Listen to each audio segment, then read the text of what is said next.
ஸ்ரீயப்பதியான பகவானால் சிருஷ்டிக்கப்பட்ட இந்த விஸ்தாரமான பிரபஞ்சம்,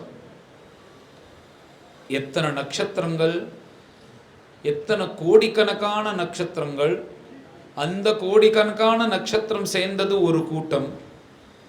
அந்தந்த நட்சத்திரங்களுக்கு எத்தனை கிரகங்கள் சுத்துறது, அந்த கிரகங்களுக்கு சந்திரன் சுத்துறது, அதில் வாழ்ந்துருக்கிற இது.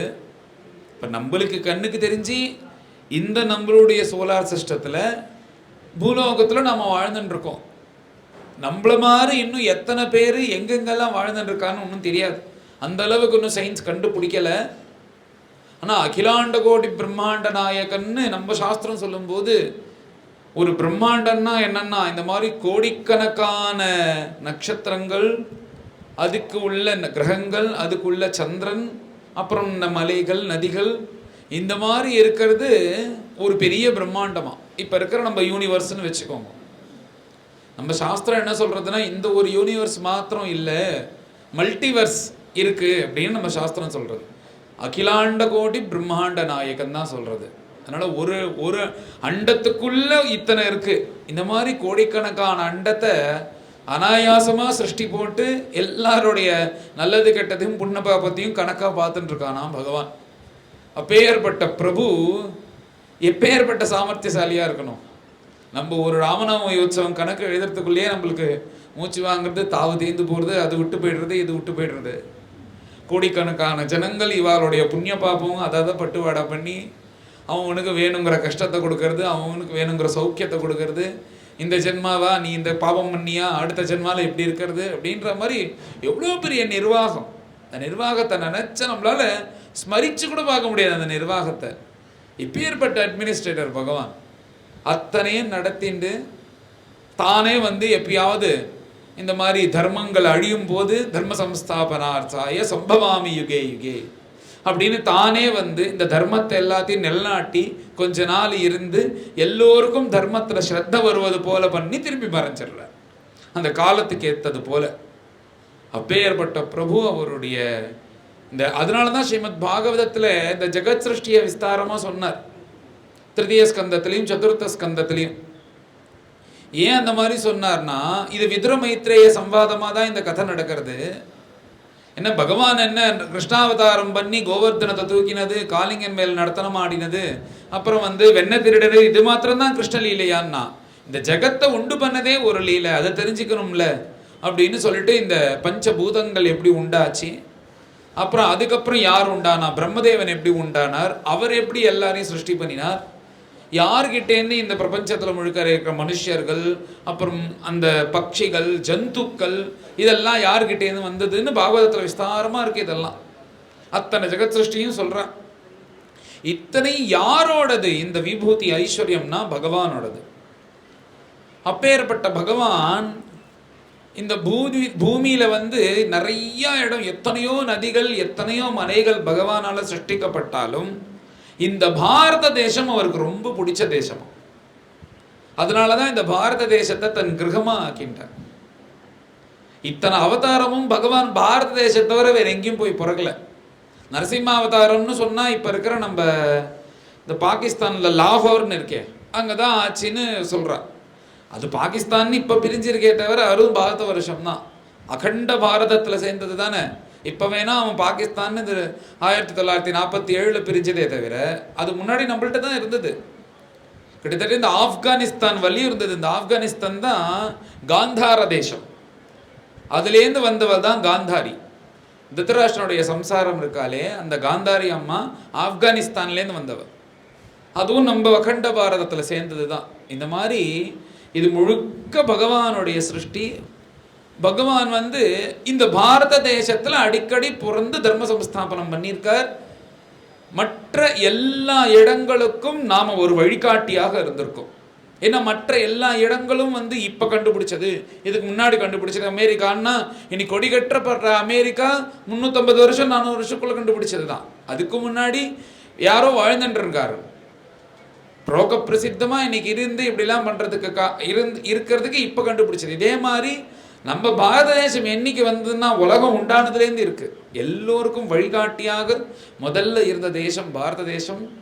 அதில் பகவான் அவதாரம் பண்ணி எல்லாருக்கும் தர்ம சம்ஸ்தாபனம் பண்ணார். அப்பேற்பட்ட இந்த பாரத தேசத்தினுடைய பெருமை என்னன்னா, க்ஷேத்திரங்கள்னாலையும் நதினாலையும். எல்லா நாட்டிலையும் நதி இருக்கு.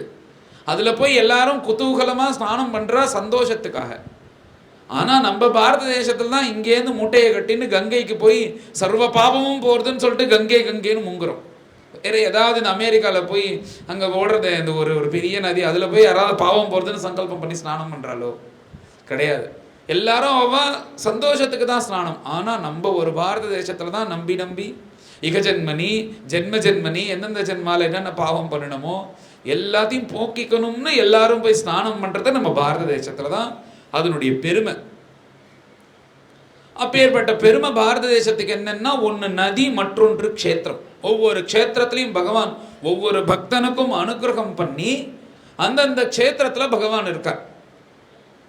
இப்போ குருவாயூருக்கு போனோம், குருவாயூரப்பன் இருக்காருன்னா அந்த குருவாயூரப்பனை பட்டத்திரி தான் உலகத்துக்கு பிரசித்தமாக்கினார். அதுக்கு முன்னாடி வர வழியும் இருந்தார் குருவாயூரப்பன். ஆனால் வட்டத்தை நாராயணியம் பண்ணதுக்கு அப்புறம் லோக பிரசித்தமாயிட்டார். என்னதான் பகவான் அந்தந்த க்ஷேத்திரத்தில் இருந்தாலும் ஒரு பக்தன் பிறந்து அந்த பகவானை பிரசித்தமாக்குறார். இது பகவத் சங்கல்பத்தினாலேயே. பகவான் தன்னை தானே பப்ளிசிட்டி பண்ணிக்கிறது இல்லை, ஒரு பக்தன் பிறந்து பண்ண வைக்கிறார். அந்த பக்தனா இருக்கக்கூடிய நாராயண பட்டத்திரி பிறந்து நாராயணியம். இன்னைக்கு கூட எல்லாரும் நாராயணியம் பாராயணம் பண்ணல. எப்படி பண்ணினோம்? நாராயணியம் பாராயணம் பண்ணும்போது கண்டிப்பாக ஒரு தடவையாவது குருவாயூரப்பனை ஸ்மரிச்சிருப்பேலோன்னு. இன்னைக்கு அந்த குருவாயூரப்பனுடைய ஸ்மரணை எப்படி வந்தது நம்மளுக்கு? சாதாரணமாக அந்த குருவாயூரப்பனை நினைப்போமோ? அந்த ஸ்மரணையே நாராயண பட்டத்திரி பண்ண நாராயணியத்தினாலையும் நாராயண பட்டத்திரினாலையும் தான் நம்மளுக்கு அந்த ஸ்மரணையே. அதனால ஒரு கோவிலில் ஒரு க்ஷேத்திரத்தில் இருக்கிற பகவானை பற்றி நம்மளுக்கு தெரியணுமே ஆனால் அந்த ஒரு பக்தன் அவதாரம் பண்ணணும். அப்போ தான் அதை பற்றி நம்மளுக்கு தெரியும். இது நாராயணியம் க்ஷேத்திரம் குருவாயூர் மாத்திரமா நான் கிடையாது.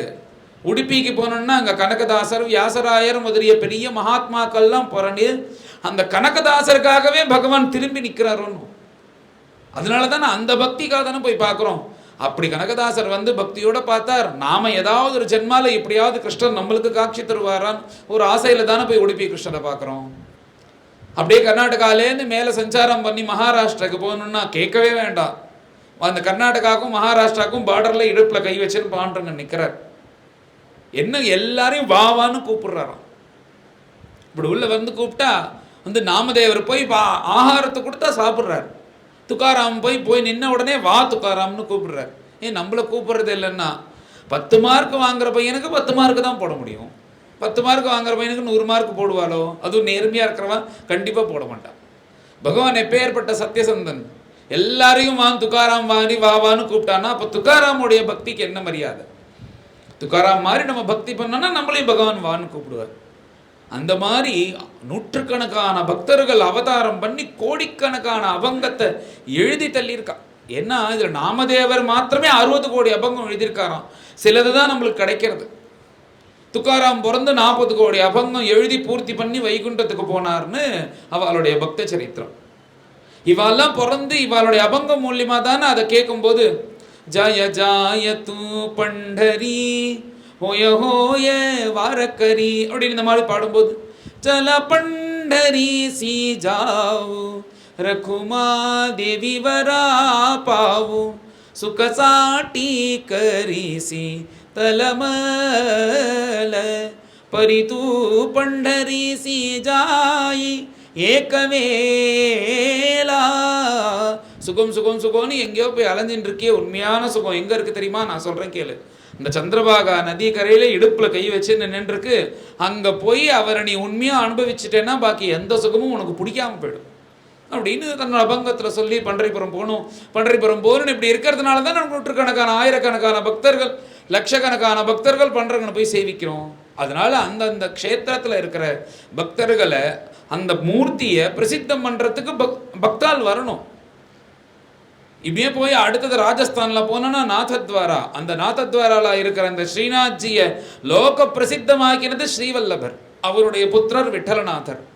8 சிஷ்யர்களை வச்சுட்டு புஷ்டி மார்க்கம்னு ஒன்று உலகத்துக்கு முழுக்க காண்பிச்சு பகவானை குழந்தையா பார்க்கணும்னு இப்படி ஒரு பக்தியை உலகத்துக்கு பரப்பியதுனால தானே இன்னைக்கு அந்த சேவை அவ அந்த நார்த் இந்தியன்காரா அவளுக்குள்ள ஸ்ரத்த ஒவ்வொரு சேவையும் பார்த்து பார்த்து பண்ணுவா. அந்த ஸ்ரீநாத்ஜி சாப்பிட்றாரு, அவருக்கு அந்த சேவை நடக்கிறதுன்னு ஒவ்வொன்றும் போய் பண்ணுவா. இப்போ போய் பார்த்தா தான் அந்த அருமை தெரியுமோ. அப்படி ஒரு சேவை நடக்கிறது இந்த ஸ்ரீநாத்ஜிக்கு. ஸ்ரீநாத்ஜிக்கு சேவை நடக்கிறதுக்கு காரணம் ஸ்ரீவல்லபர். அப்படியே பிருந்தாவனம் உத்தரப்பிரதேசத்துக்கு வந்தோன்னா கேட்கவே வேணாம். எத்தனை பக்தர்கள் பிருந்தாவனத்தில் ராதே ராதே ராதேன்னு பிரேம பக்தி பண்ணிட்டு உயிரை கொடுத்துறவர்கள் இன்னைக்குமே ரிக்ஷாக்காரன்லாம் ராதே ராதேன்னு தான் சொல்லுவோம். ஹான் அடிச்சுட்டே போக மாட்டான் கீ கீ கீ கீன்னு. இன்னைக்கே ராதே ராதேன்னு சொல்றான்னா அன்னைக்கு எப்படி இருந்திருப்பா? அப்படி அந்த மாதிரி எல்லா பக்தர்களும் பற்றி பிருந்தாவனத்தை பற்றி எழுதினதுனால தான் நம்ம பிருந்தாவனத்துக்கு போகிறோம். அப்படியே நேராக ஒரிசாவுக்கு வந்தோம்னா பூரி ஜெகநாத் ஜெயதேவருடைய அஷ்டபதி பூரி ஜெகநாத சுவாமி ஜெகநாதே புஞ்சன்னு அவர் அந்த நைவேத்தியத்துக்கு பிரசித்தமாக இருந்தாலும் நம்மளுக்கு பரிச்சயம் என்ன? எல்லாருக்கும் பரிச்சயம் கீத கோவிந்தம் அஷ்டபதினால தானே. அந்த அஷ்டபதி பாடி பாடி ராதா கல்யாணத்தில் அஷ்டபதி பாடி பாடி பாடி இந்த அஷ்டபதியை ஜெகநாதட்ட போய் பாடணுன்றதுனால தமிழ்நாட்டிலேருந்து ஆயிரக்கணக்கான பக்தர்கள் போகிறான். அப்படியே ஆந்திராவுக்கு வந்தோம்னா பத்ராச்சலத்தில் இருக்கிற ராமதாசர் எப்பேற்பட்ட பக்தி. அந்த ராமதாசருடைய கடன் தீர்க்கணுன்றதுக்காக ராமனுடைய தாசனாக அவர் வந்தார். ராமச்சந்திர பிரபுவே அந்த ராமதாசருடைய தாசனாக வரார். நீ யாரு அப்படின்னா நான் ராமதாசருடைய சிப்பாய் சைனிகன், அவரை எங்கிட்ட தான் பணத்தை கொடுத்து வச்சார் அப்படின்னு கொண்டு போய் கணக்கை தீக்கிறார் அந்த தானிஷா கிட்ட. அப்படி ஜெயிலில் உட்காந்துட்டு 14 வருஷம் கதறி ஆயிரக்கணக்கான கீர்த்தனைகளை எழுதுறார். அந்த கீர்த்தனால தானே இன்னைக்கு எல்லாம் இன்னைக்கு சம்பிரதாய பஜனை எங்க போய் ஆரம்பிச்சாலும் ஜெய ஜானகி ரமணா ஜெய ஜானகி ரமணா, இது மாற்றவே முடியாது, இதுதான் பாடி ஆகணும், இதுதான் சம்பிரதாய பஜனை. இந்த ஜெயஜானகி ரமணான்னு இந்த கீர்த்தனை எழுதினது சமர்ப்பிச்சது அந்த பத்ராச்சல சுவாமிக்கு பத்ராச்சல ராமதாஸ். நீ உலகத்தில் அமெரிக்கா போ, ஆஸ்திரேலியா போ, சவுத் ஆப்பிரிக்கா போ, எங்கே போனாலும் சம்பிரதாய பஜனை ஆரம்பிச்சேன்னா ஜெயஜானகி ரமணான் தான் ஆரம்பிக்கணும். அது பத்ராச்சல ராமதாஸுடைய கீர்த்தனை தான். அப்படி அவையற்பட்ட பக்தி அவர் ஒருத்தர் பிறந்ததுனால தானே, அப்படி கீர்த்தனை பண்ணதுனால தானே பத்ராச்சலத்துக்கு போய் நம்ம அங்கே போய் பாடணும்னு ஆசைப்படுறோம். அப்படியே அடுத்த பக்கம் இருந்ததுன்னா திருப்பதி வேங்கடமுடையான் அன்னமாச்சாரியார் பிறந்து கீர்த்தனையா பண்ணி தள்ளியிருக்கார் அவர் பேரை.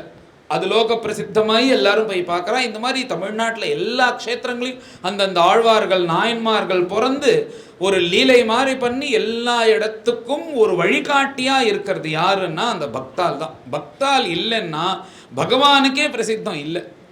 பகவான் எப்படி தான் பிரசித்தமாக ஆறார்னா லோக பிரசித்தமாக பக்தால் மூலியமாக ஆகிறார். அதே மாதிரி இந்த பிரபஞ்சத்துக்கு எத்தனையோ பக்தின்னு இருந்தாலும் நாம ஒரு வஸ்துவை தொட்டாலே கையெழும்பணும், அதை ஆத்துக்குள்ளேயே சேர்த்துக்க மாட்டோம், வெளியில விட்டுட்டு வந்துடுவோம். அது இருந்தாலே அபவித்திரமா இருக்கக்கூடிய ஒரு பாதுகைய ஒரு செருப்பை பூஜை ரூம்ல வச்சு பூஜை பண்ணலாம் அப்படின்னு காண்பிச்ச ஒரு பெரிய மகான் யாருன்னா பரதாழ்வார். என்ன பாதுகைன்னா பாதுகைன்னா என்ன? சமஸ்கிருதத்தில் பாதுகை அப்படின்னா நம்ம பூஜ்யதா புத்தியோட சொல்றோம், தமிழில் செருப்பு, அவ்வளவுதான். அந்த செருப்பு தான் பாதுகை. அது யாருடைய செருப்பு அப்படின்றதுல தான் அதுக்கு மதிப்பு ஜாஸ்தி.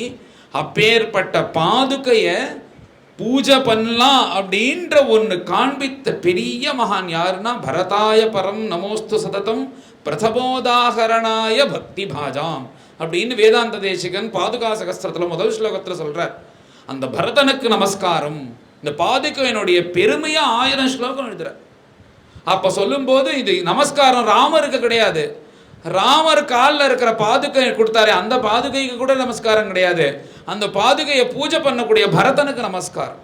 ஏன்னா இந்த உலகத்துல தொட்டாலே கையெலம்பணும்னு சொல்லக்கூடிய அந்த பாதுகையை பூஜை ரூம்ல வச்சு பூஜை பண்ணலான்னு காண்பித்து கொடுத்த மகான் அவர். பரதாய பரம் நமோஸ்து சததம் பிரதமோதாகரணாய பக்தி பாஜாம். அப்பேற்பட்டவர். ஏன்னா ஒவ்வொன்றைத்தையும் ஒவ்வொருத்தரும் வந்து காண்பிக்கணும். இப்போ சாதாரணமாக ஒருத்தர் இந்த மாதிரி ஒன்று காண்பிச்சானா அவன் பண்ணுறதெல்லாம் ஒரே பேத்தலாக இருக்குது, இதெல்லாம் பண்ணக்கூடியதுன்னு யாராவது ஃபாலோ பண்ணுவாளோ? ஒரு உண்மையான பக்தியாக இருந்து அந்த நிலையில் இருக்கிறவா பண்ணினாதான் அது சரின்னு ஒத்துப்பா. அதனால அப்பேற்பட்ட அவதார புருஷர் வந்து ஒரு ஒன்றை காண்பிக்கணும்னா ஒருத்தர் வந்து இறங்கணும். இப்போ ராமாயணமே எப்படின்னா, நீங்கள் மேலேருந்து பார்த்தேன்னா ராமாயணத்தில் காமார்த்த குண சம்யுக்தம் எப்படி இருக்கும்னா இது ஒரு குடும்ப கதை மாதிரி தான் இருக்கும். வரவனுக்கு பண்ற அவர் கை வரன் வாங்கினா ராமர் காட்டுக்கு போனார், இப்படி ஒரு குடும்ப கதை தானே. இந்த குடும்ப கதைக்கு என்ன பெருமை அப்படின்னு அவரே சொல்லும்போது காமார்த்த குண சம்யுக்தம், இது ஒரு குடும்ப கதை தான். ஆனா உள்ள போய் நீ திறந்து பார்த்தேன்னா, சூக்ஷ்மமா பார்த்தேன்னா தர்மார்த்த குண விஸ்தரம், ஒவ்வொருத்தருடைய நடத்தையும் நீ பார்த்தேன்னா அதுதான் தர்மம். நீ எப்படி வாழணும், நீ என்ன பண்ணணும், வாழ்க்கையில் எதெல்லாம் பண்ணணும்ன்றதுக்கு ஒரு உதாகரணமா இருக்கக்கூடியது ராமாயணம். தர்மம் தர்மம் தர்மம்னு தர்மத்தினுடைய அடிப்படையில தானே ராமாயணமே நகர்றது. பொதுவா தர்மம்னா தர்மம் ஒரு விதமா கிடையாது, தர்மம் பல விதமா இருக்கு. இப்போ நீங்க தர்மம்னா என்னன்னா சாமானிய தர்மம்னு ஒண்ணு, விசேஷ தர்மம்னு ஒண்ணு, 4 விதமான தர்மங்கள் இருக்கான். 4 விதமான தர்மங்கள் விட 4 விதமான பார்வை நோக்கத்தோட இருக்கக்கூடியது. அந்த 4 விதத்தை காண்பிக்கிறதுக்காக தான் ராமர், லக்ஷ்மணர், பரதன், சத்ருக்னன். ராமஸ்தும் லக்ஷ்மணேனா ஸ்வயமத பரதேனாபி சத்ருக்னநாம்னா. நாராயணியத்துல பட்டத்திரி சொல்லும்போது, ஏ குருவாயூரப்பா, நீயேதான ராமனாகவும் லக்ஷ்மணனாகவும் பரதனாகவும் சத்ருக்னாகவும் அவதாரம் பண்ணின அப்படின்னு சொல்றாரு. உடனே குருவாயூரப்பன் ஆமான்னாராம். இது ராமர் ஒண்டி தான் பகவான், பாக்கி 3 பேரும் வேற யாரோ கிடையாது. பகவானுடைய பூர்ணமான அவதாரம் அவருடைய அம்சம்தான். அம்சம்னா என்ன, இப்போ ஒரு ஆப்பிள்ல 4 பிரிச்சுட்டான்னா காக்கா ஆப்பிள் தான் அர்த்தம்னா அதுல இதுல காலில் தான், இதுல காபாகம் தான் இருக்கு, இதுல காபாகம் தான் இருக்குன்னு அப்படி பிரிவு கிடையாது. இது எப்படி சொல்றாருன்னா, ஒரு 4 விளக்கு ஏற்றி வச்சிருக்கான்னா, முதல்ல ஒரு விளக்கு ஒண்டி தான் ஏற்றி இருக்குன்னா, அந்த விளக்கு எடுத்துட்டு 3 தீபத்தை ஏத்தினதுனால இந்த ஜோதி கம்மியாகுமோ? 4க்கும் எப்படி ஒரே ஜோதிஸ் இருக்குமோ, ஒரே தபஸ் இருக்குமோ, ஒரே பிரபாவம் இருக்குமோ, அதே போல ராமர் வஸ்தியா, லக்ஷ்மணர் வஸ்தியா, பரதன் வஸ்தியா, சத்ருக்னன் வஸ்தியா பார்க்க போனா எல்லாரும் ஒரே மாதிரி தான்.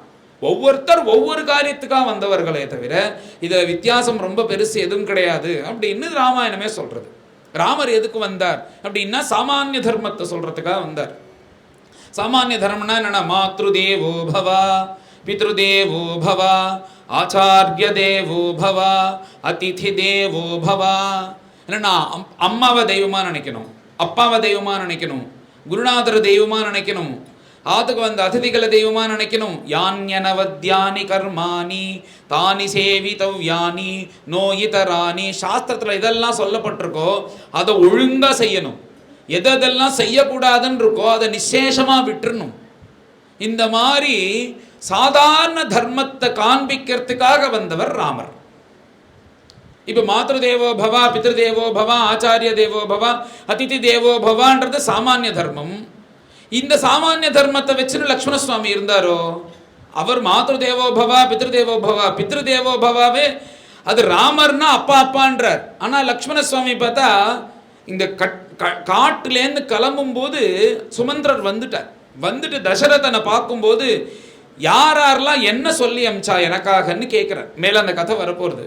அப்போ லக்ஷ்மண சுவாமி என்ன சொன்னார்னா, எனக்கு அவர் அப்பாவே இல்லைன்னு சொல்லிடு, எனக்கு அப்பா இனிமே யாரும் கிடையாது, மாதா ராமஹா மத்பிதா ராமச்சந்திரஹா, எனக்கு என் அப்பா, என் அம்மா, என் பந்து, என் சர்வஸ்வமும் என் பிரபு ராமச்சந்திரன் தான்.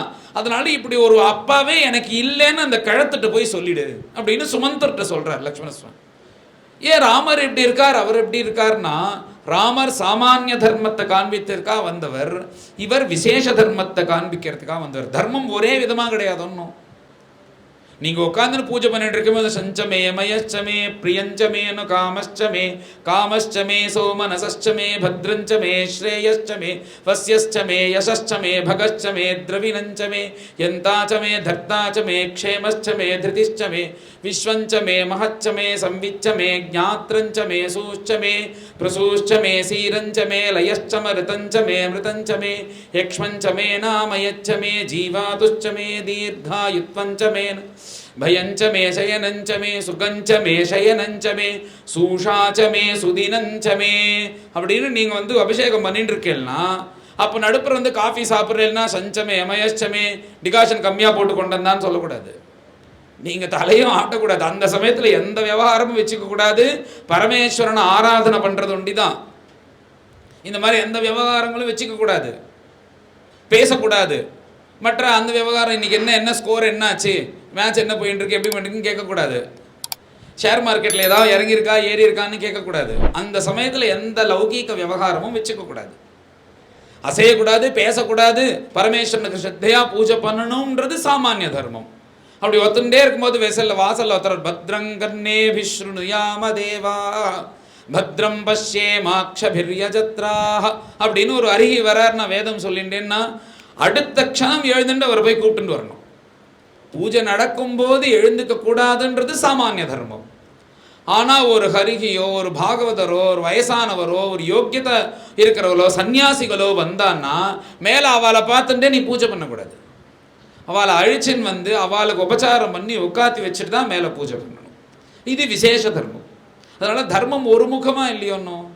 இப்போ சாமானிய தர்மம் என்னன்னா அப்பா அம்மாவை தெய்வமாக மன்னிக்கிறது சாதாரண தர்மம். அதே அப்பா அம்மாவே வேண்டாம், சர்வஸ்வமும் என் பிரபுதான் அப்படின்ற விசேஷ தர்மத்தை காண்பிக்கிறதுக்காக வந்தவர் லக்ஷ்மண சுவாமி. இன்னும் கூட இருக்கு. இவர் லக்ஷ்மண சுவாமி எப்படின்னா அவருக்கு அண்ணாக்கு அத்தனை கைங்கரியமும் பண்ணணும், அண்ணா தான் சர்வஸ்வம் அப்படின்ற இவர் இருக்கார். ஆனால் இவர் மாதிரி பரதர் இருந்தாரோ, அவரும் சொல்லல நான் இனிமே போய் ராஜ்ய பரிபாலனம் பண்ண மாட்டேன், நானும் உங்க கூடயே காட்டில் இருப்பேன் அப்படின்னு இருந்திருக்கலாமோன்னா அது ஒரு விதமான தர்மமா? அவர் என்ன தர்மத்தை அனுஷ்டானம் பண்ணார்னா எனக்குன்னு எந்த சங்கல்பமும் கிடையாது, என் பிரபு எனக்கு என்ன சொல்றாரோ அதை செய்யணும், அதான் என்னுடைய காரியம். இப்ப லக்ஷ்மண சுவாமி என்ன பண்ணார்னா அகம் சர்வம் கரிஷ்யாமி, என்னுடைய இது என்னன்னா அண்ணா நீங்க காட்டுக்கு கிளம்பும் போது எனக்கு ஒரு உத்தரவு கொடுக்கணும். என்ன கொடுக்கணும்பா அப்படின்னு கேட்கிறார் ராமர். நீ எனக்கு 2 சமயத்துல உங்களுக்கு கைங்கரியம் பண்ணினா போதும், பாக்கி சமயத்துல நீங்க எல்லார்ட்டையும் கொடுங்க. உடனே ராமச்சந்திர பிரபு கேட்கிறார், அப்படி என்னப்பா 2 சமயம்னா? நீங்க தூங்கும் போது நான் கைங்கரியம் பண்ணணும், நீங்க முழிச்சுட்டு இருக்கும் போது கைங்கரியம் பண்ணணும். ஒரு மனுஷனால தூங்க முடியும், முடிச்சுட்டு இருக்க முடியும், அப்படி 2 தானே முடியும்.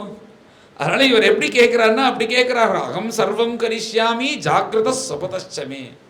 என்னன்னா 24 மணி நேரம் இந்த கைங்கரியம் நான் தான் பண்ணுவேன், நீங்க யார்ட்டையும் கொடுத்துடக்கூடாது அப்படின்னு கேட்கிறாராம் அக்ஷணசுவாமி. இந்த மாதிரி பரதன் இருந்தாரோன்னா அவருடைய மனோபாவம் கிடையாது. அவர் காண்பிக்க வந்த தர்மம் என்னன்னா எங்க அண்ணா எது சொல்றாலோ அதை செய்வேன். நீ ராஜ்யத்தில் உட்காந்து ராஜ்ய பரிபாலனம் பண்ண சொன்னியா பண்ணுவேன், இல்லை நீ ரிஷிவேஷம் மூண்டு நீ காட்டுக்கு போக சொன்னியா நான் போறேன், இல்லை பாதுகையை பட்டாபிஷேகம் பண்ணி இதுதான் ராஜ்யமானன்றியா பண்றேன். உங்களுடைய சங்கல்பம் தான் என்னுடைய சங்கல்பம், எனக்குன்னு தனி சங்கல்பம் கிடையாது அப்படின்ற ஒரு தர்மத்தை காண்பிக்க வந்தவர் தான் பரதன். அடுத்தது சத்ருக்னன் என்ன பண்ணார்னா எல்லாரும் பகவான் பகவத் ஆராதனத்தில் எல்லாருக்கும் ஆசை இருக்கும். ஆனால் அதை விட முக்கியம் நான் தான் சொன்னேனே, ஒரு க்ஷேத்திரத்துக்கோ இதுக்கோ மகாத்மியம் எதனால வருது? ஒரு பாகவதால்னால தானே வருது. அந்த பாகவத கைங்கரியம் பண்ணணும்ன்ற காண்பிக்கிறதுக்கு வந்தவர் தான் சத்ருக்னன். அவருக்கு ராமர் லட்சியம் கிடையாது, அப்பா லட்சியம் கிடையாது, அம்மா லட்சியம் கிடையாது. அவருக்கு ஒரே லட்சியம் என்னன்னா பரதாழ்வார் தான். ஏன் பரதாழ்வார் ரொம்ப பிடிக்கும்னா ஏன் பரதர் அவர் தனியாக பஜனை பண்ணுவார், அவர் தனியாக பிரவச்சனம் பண்ணுவார், அவர் நல்ல வித்ய அவர் நல்ல எல்லாத்துலேயும் சாமர்த்தியசாலின்றதுனால இல்லை, எப்போ பார்த்தாலும் ராமண்ணாவை பற்றி ஏதாவது பேசிகிட்டே இருப்பார், ராமண்ணாவோட குணத்தை சொல்லிட்டு இருப்பார், ராமருடைய என்னென்னலாம் பண்ணாரோ அதை பற்றியே பேசின்னு இருப்பார். அதனால ஏன் பரதர்கிட்ட பிரியம்னா ராமரை பற்றி பரதன் பேசிகிட்டே இருக்கிறதுனால பரதன்கிட்ட சத்ருக்னனுக்கு பிரியமா. இந்த மாதிரி பாகவதால ஆசிரியிக்கணும் அப்படின்ற ஒரு தர்மத்தை காண்பிக்கிறதுக்கு வந்தவர் சத்ருக்னர். இப்படி 4 விதமான தர்மங்கள் இருக்கு. இதுல நேற்றுக்கே சொன்னல பக்தி 5 விதம்னு. பக்தின்னா உலகத்துல என்னன்னா பக்தி என்ன நம்ம இப்படி சொன்னா இதெல்லாம் கொஞ்சம் ஓவரா இருக்கும். பக்தினா என்னன்னா 24 மணி நேரமும் கிருஷ்ணா கிருஷ்ணான்னு அவனுடைய கிருப்பையை நினைச்சுன்னு அழுதுண்டே இருக்கிறது தான் பக்தியினுடைய உச்சகட்டம். இதெல்லாம் நம்மளுக்கு அனுபவத்திலையும் கிடையாது, தெரியவும் தெரியாது. யோசிச்சு பார்த்தா இது கொஞ்சம் ஓவரா இருக்கிற மாதிரி நம்மளுக்கு தோணும். ஆனா இந்த நிலையில தான் சைதன்ய மகாபிரபு இருந்தார். சைதன்ய மகாபிரபு பூரியில வசிச்சுட்டு இருக்கும்போது ஜெகநாத பூரியில 12 வருஷம் வெளியே வரல. அவர் ஆகாரம் சாப்பிட்டாரா என்ன பண்ணினார் யாருக்கும் தெரியாது. 12 வருஷம் உள்ள காட சமாதி கிருஷ்ணா கிருஷ்ணான்னு அழுதுண்டே இருக்கார். இதெல்லாம் இது நம்மளுக்கு பழக்கமும் இல்லை, யாரையும் பார்த்ததும் இல்லை, அந்த அனுபவம் தெரியாததுனால நம்மளுக்கு இதை பற்றியே தெரியாது. எப்படி பக்தியினுடைய லட்சணம்ன்றது எப்படி இருக்குன்னா கோபிகைகளை வச்சு உதாரணமாக சொல்ல முடியும். கிருஷ்ணர் ராத்திரி ராசலீல முடிஞ்சோடனே அவர் கிளம்பிட்டார். கிருஷ்ணர் இவாள் எல்லாம் கொஞ்சம் அகம்பாவியா இருக்கா. கிருஷ்ணர் எல்லார் பக்கத்துலையும் ஆடின உடனே தனக்கு தான் பக்தி ஜாஸ்தின்னு ஒவ்வொரு கோபியும் நினைக்கிறா, இன்னொரு கோபியை பார்க்காம. உடனே கிருஷ்ணர் பண்ணார், இவாளுக்கு சாத்விகம் அகம்பாவம் இருக்கு, நாம மறைஞ்சிடலாம் அப்படின்னு சொல்லிட்டு மறைஞ்சிட்டார். மறைஞ்ச உடனே தான் எல்லா கோபிகைகளும் சேர்ந்து புனகா புலினமாகத்ய காலிந்தியாக கிருஷ்ணபாவனாக சமவேதாக ஜகுஹு கிருஷ்ணம் ததாகமன காங்க்ஷிதாக ஜயதி தேதிகம் கிருஷ்ணா ஜன்மனா விரஜः ஸ்ரயத இந்திரா கிருஷ்ணா சஸ்வதத்ரஹி. இப்படின்னு எல்லாரும் சேர்ந்துட்டு புனகா புலினமாகத்ய, எங்க கிருஷ்ணர் மறைஞ்சாரோ அதே இடத்துக்கு திரும்பி இவ கோபிகா கீதத்தை பாடுறான். அப்படி பாடிண்டே இருக்கான்னா அதை கோபிகா கீதத்தை முடிச்சுட்டு சுகாச்சாரியர் மேல கதை சொல்றார். இதி கோபிய பிரகாயந்தியஹா, கோபிகைகள்லாம் பாடினார்கள் அப்படின்னு உடனே பரீட்சித்து கேட்கிறார், என்ன சுவாமி வருத்தத்தில் இருக்கானும் போது யாரா பாடுவாளா? ஆற்றுல யாரோ ஒருத்தர் காலம் ஆகிட்டார், ஒரு மாமி அழுதுன்னு இருக்காருன்னா இருங்க நான் ஒரு 5 கட்டை ஸ்ருதி சேர்த்து தரேன், முக்காரியில் எதையாவது கீர்த்தனை பாடுங்கன்னா அந்த மாமி எதையாவது வச்சு அடிக்க வந்துடுவான்.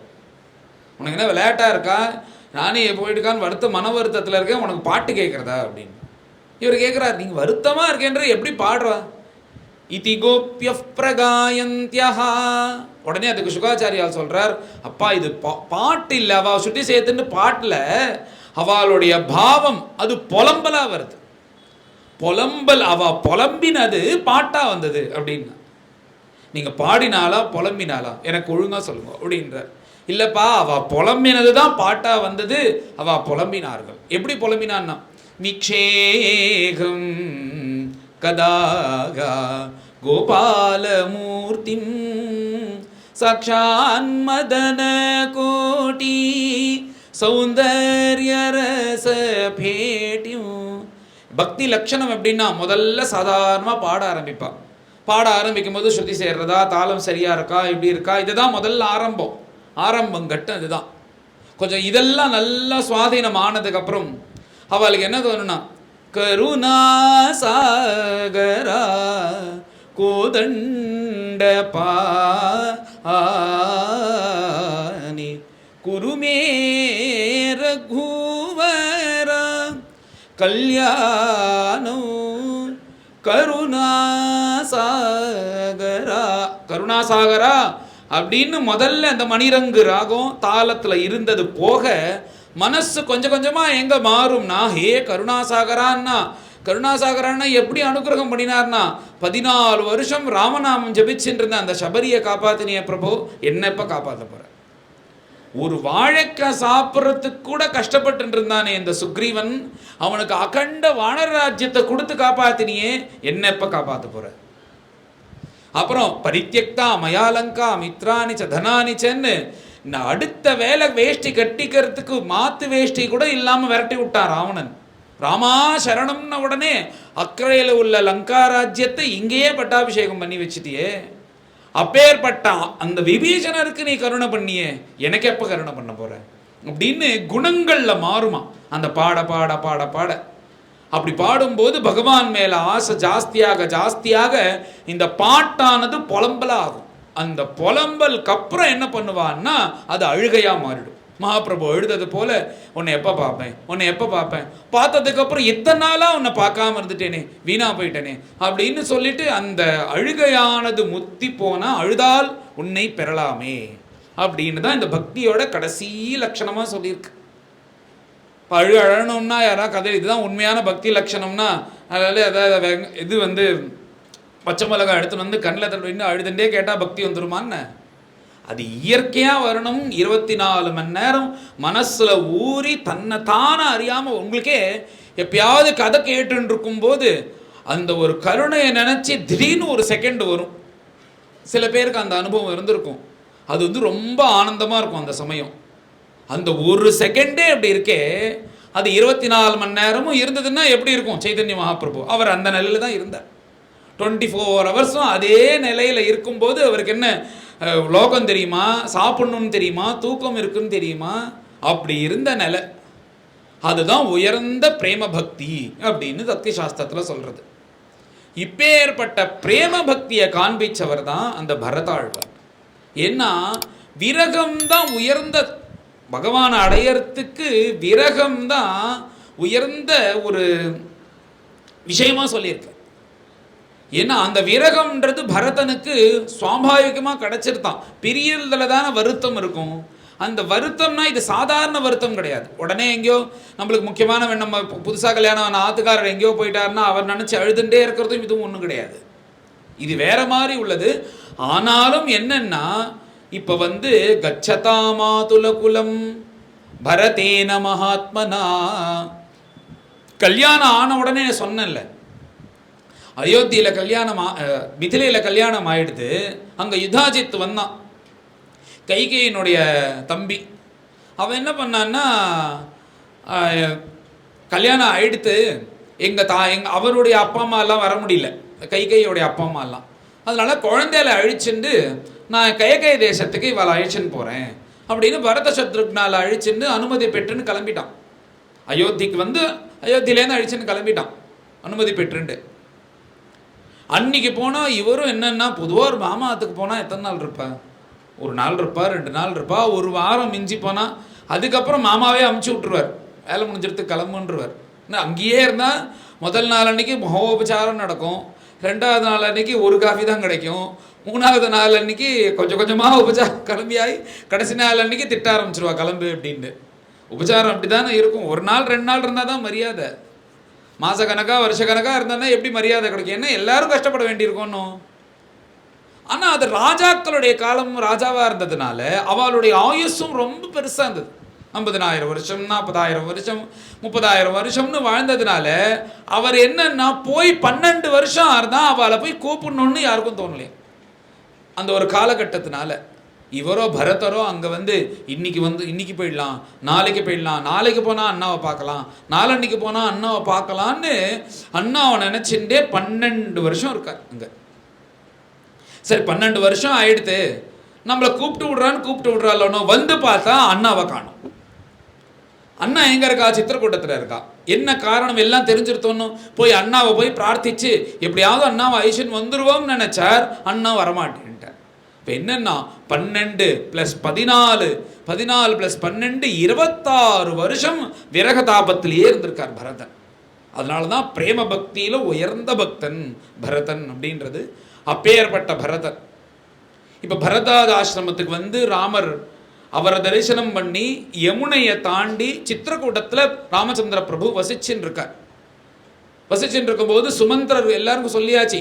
இந்த ராமர் சொல்கிறாராம், சுமந்திரரே இந்த எம்டி தேரை கொண்டு போய் காமி, அப்போதான் இந்த கையை சந்தோஷப்படுவா, நாங்கள் காட்டுக்கு போயிட்டோம்னு போய் காண்பின்ட்டாரா ராமச்சந்திர பிரபு. உடனே சுமந்திரனும் சரின்னா சில விஷயங்களை சொல்லி அனுப்புகிறார் ராமர். நேராக தசரதர் ராமா ராமா ராமான்னு புலமின் இருக்கார். அப்பேற்பட்ட தசரதர் கிட்ட சுமந்திரர் நின்ன உடனே அவருக்கு ஒரு அல்பாசையாம், ஒரு கால் ராமர் வந்துட்டாரோன்னு தேர பார்க்கிறார். ராமரை காணோம். என் கண்ணனா இருக்கக்கூடிய ராமன் என்ன சொன்னா? சுமந்திரரே என்ன சொன்னார்னா, கிமுவாச்ச வச்சோ ராமஹா, ஏதாவது சொன்னாரான்னா சொல்லி அனுப்பும் போதே சொன்னாரா, சுமந்திரரே நீ எப்போ பார்த்தாலும் ராஜாவுக்கு ஒரு நமஸ்காரம் பண்ணுவ, போய் நின்ன உடனே அது ஒண்டி போராது, எனக்காக பிரத்யேகமாக ஒரு நமஸ்காரம் பண்ணு, எங்கள் அப்பாவுக்கு நான் என் சார்பில் பண்ணு அப்படின்னு நமஸ்காரம் பண்ணணும்னு சொல்லி அமைச்சார். வந்தியோ பாதோ புனః அப்படின்னு நமஸ்காரம் பண்ணுன்னார். மாதா ச மம கௌசல்யா குஷலம் சாபிவாதனம், அதுவும் போராது அம்மாக்காக ஒரு தன்னை நமஸ்காரம் பண்ணுங்க. தர்ம நித்யா யதா காலம் அக்ஞாகார பராபவா தேவி தேவஸ்ய பாதௌச்ச தேவவத் பரிபாலயா அப்படி சொல்லிட்டு கௌசல்யா அம்மா கிட்ட சில விஷயத்த சொன்னாராம்.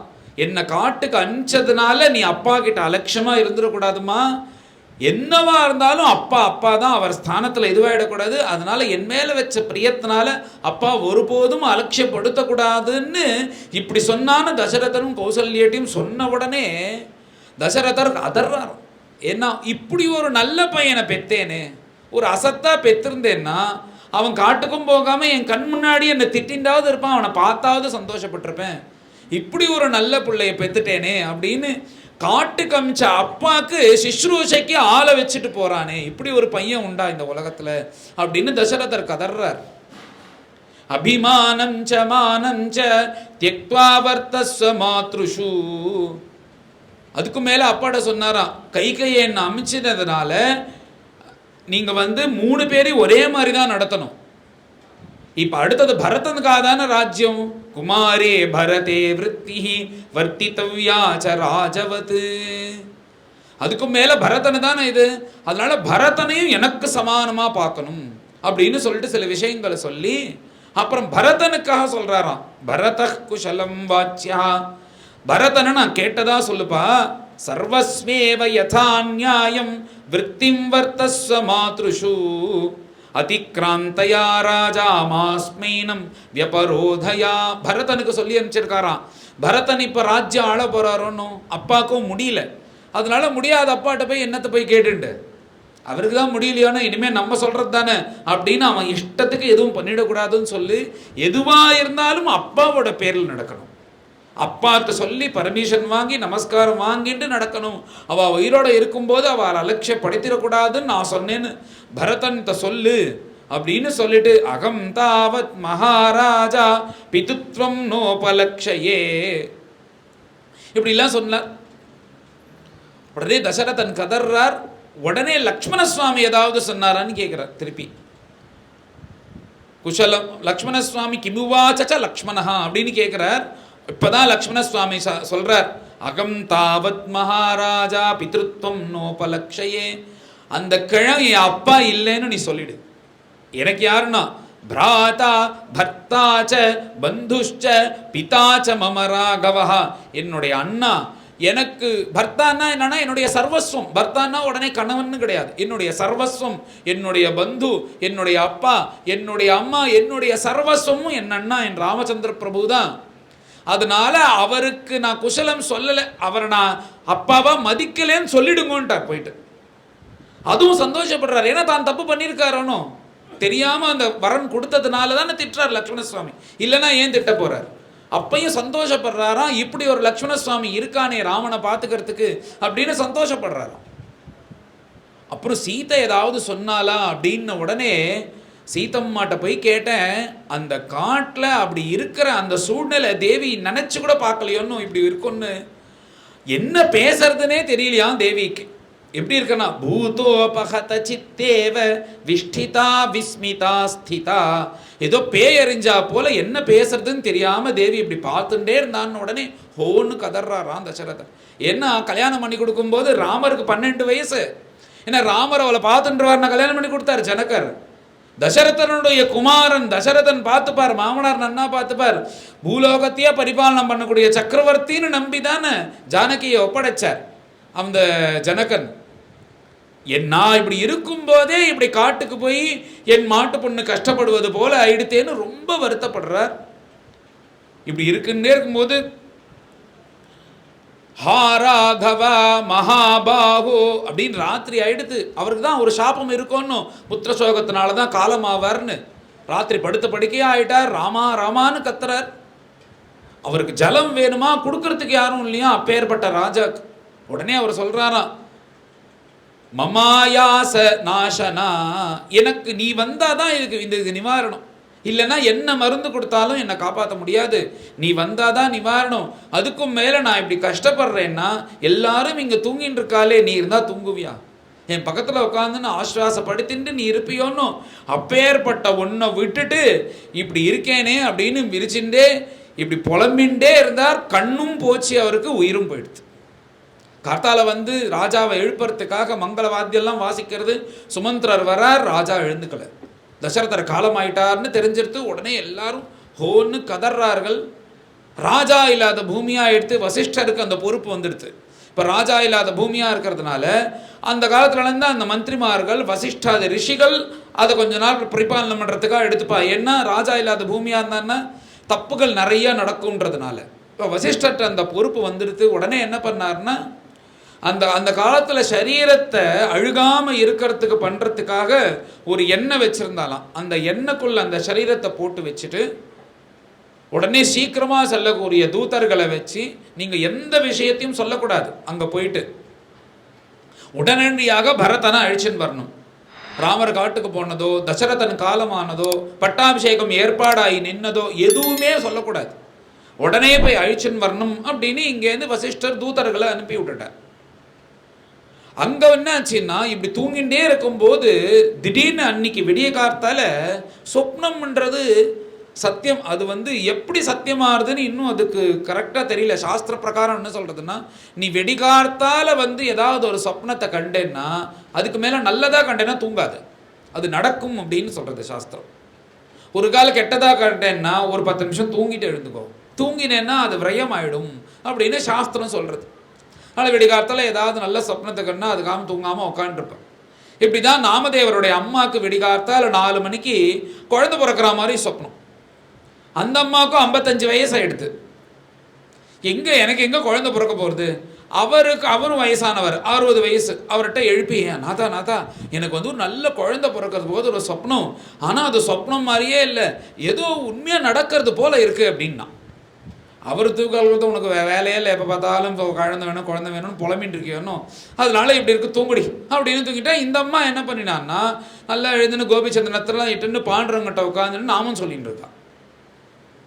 நாம சொன்ன என்ன ஆச்சரியம்னா, அந்த அம்மாவுக்கு சாதாரணமாக குழந்தை பிறக்கிறது போல பிறக்கலையே தவிர, இதே நாமதேவர் அவருடைய அப்பா தாமாஜி பந்த சந்திரபாகால ஸ்நானம் பண்ண போனால் ஒரு பொட்டி முதன்ட்டு வருது.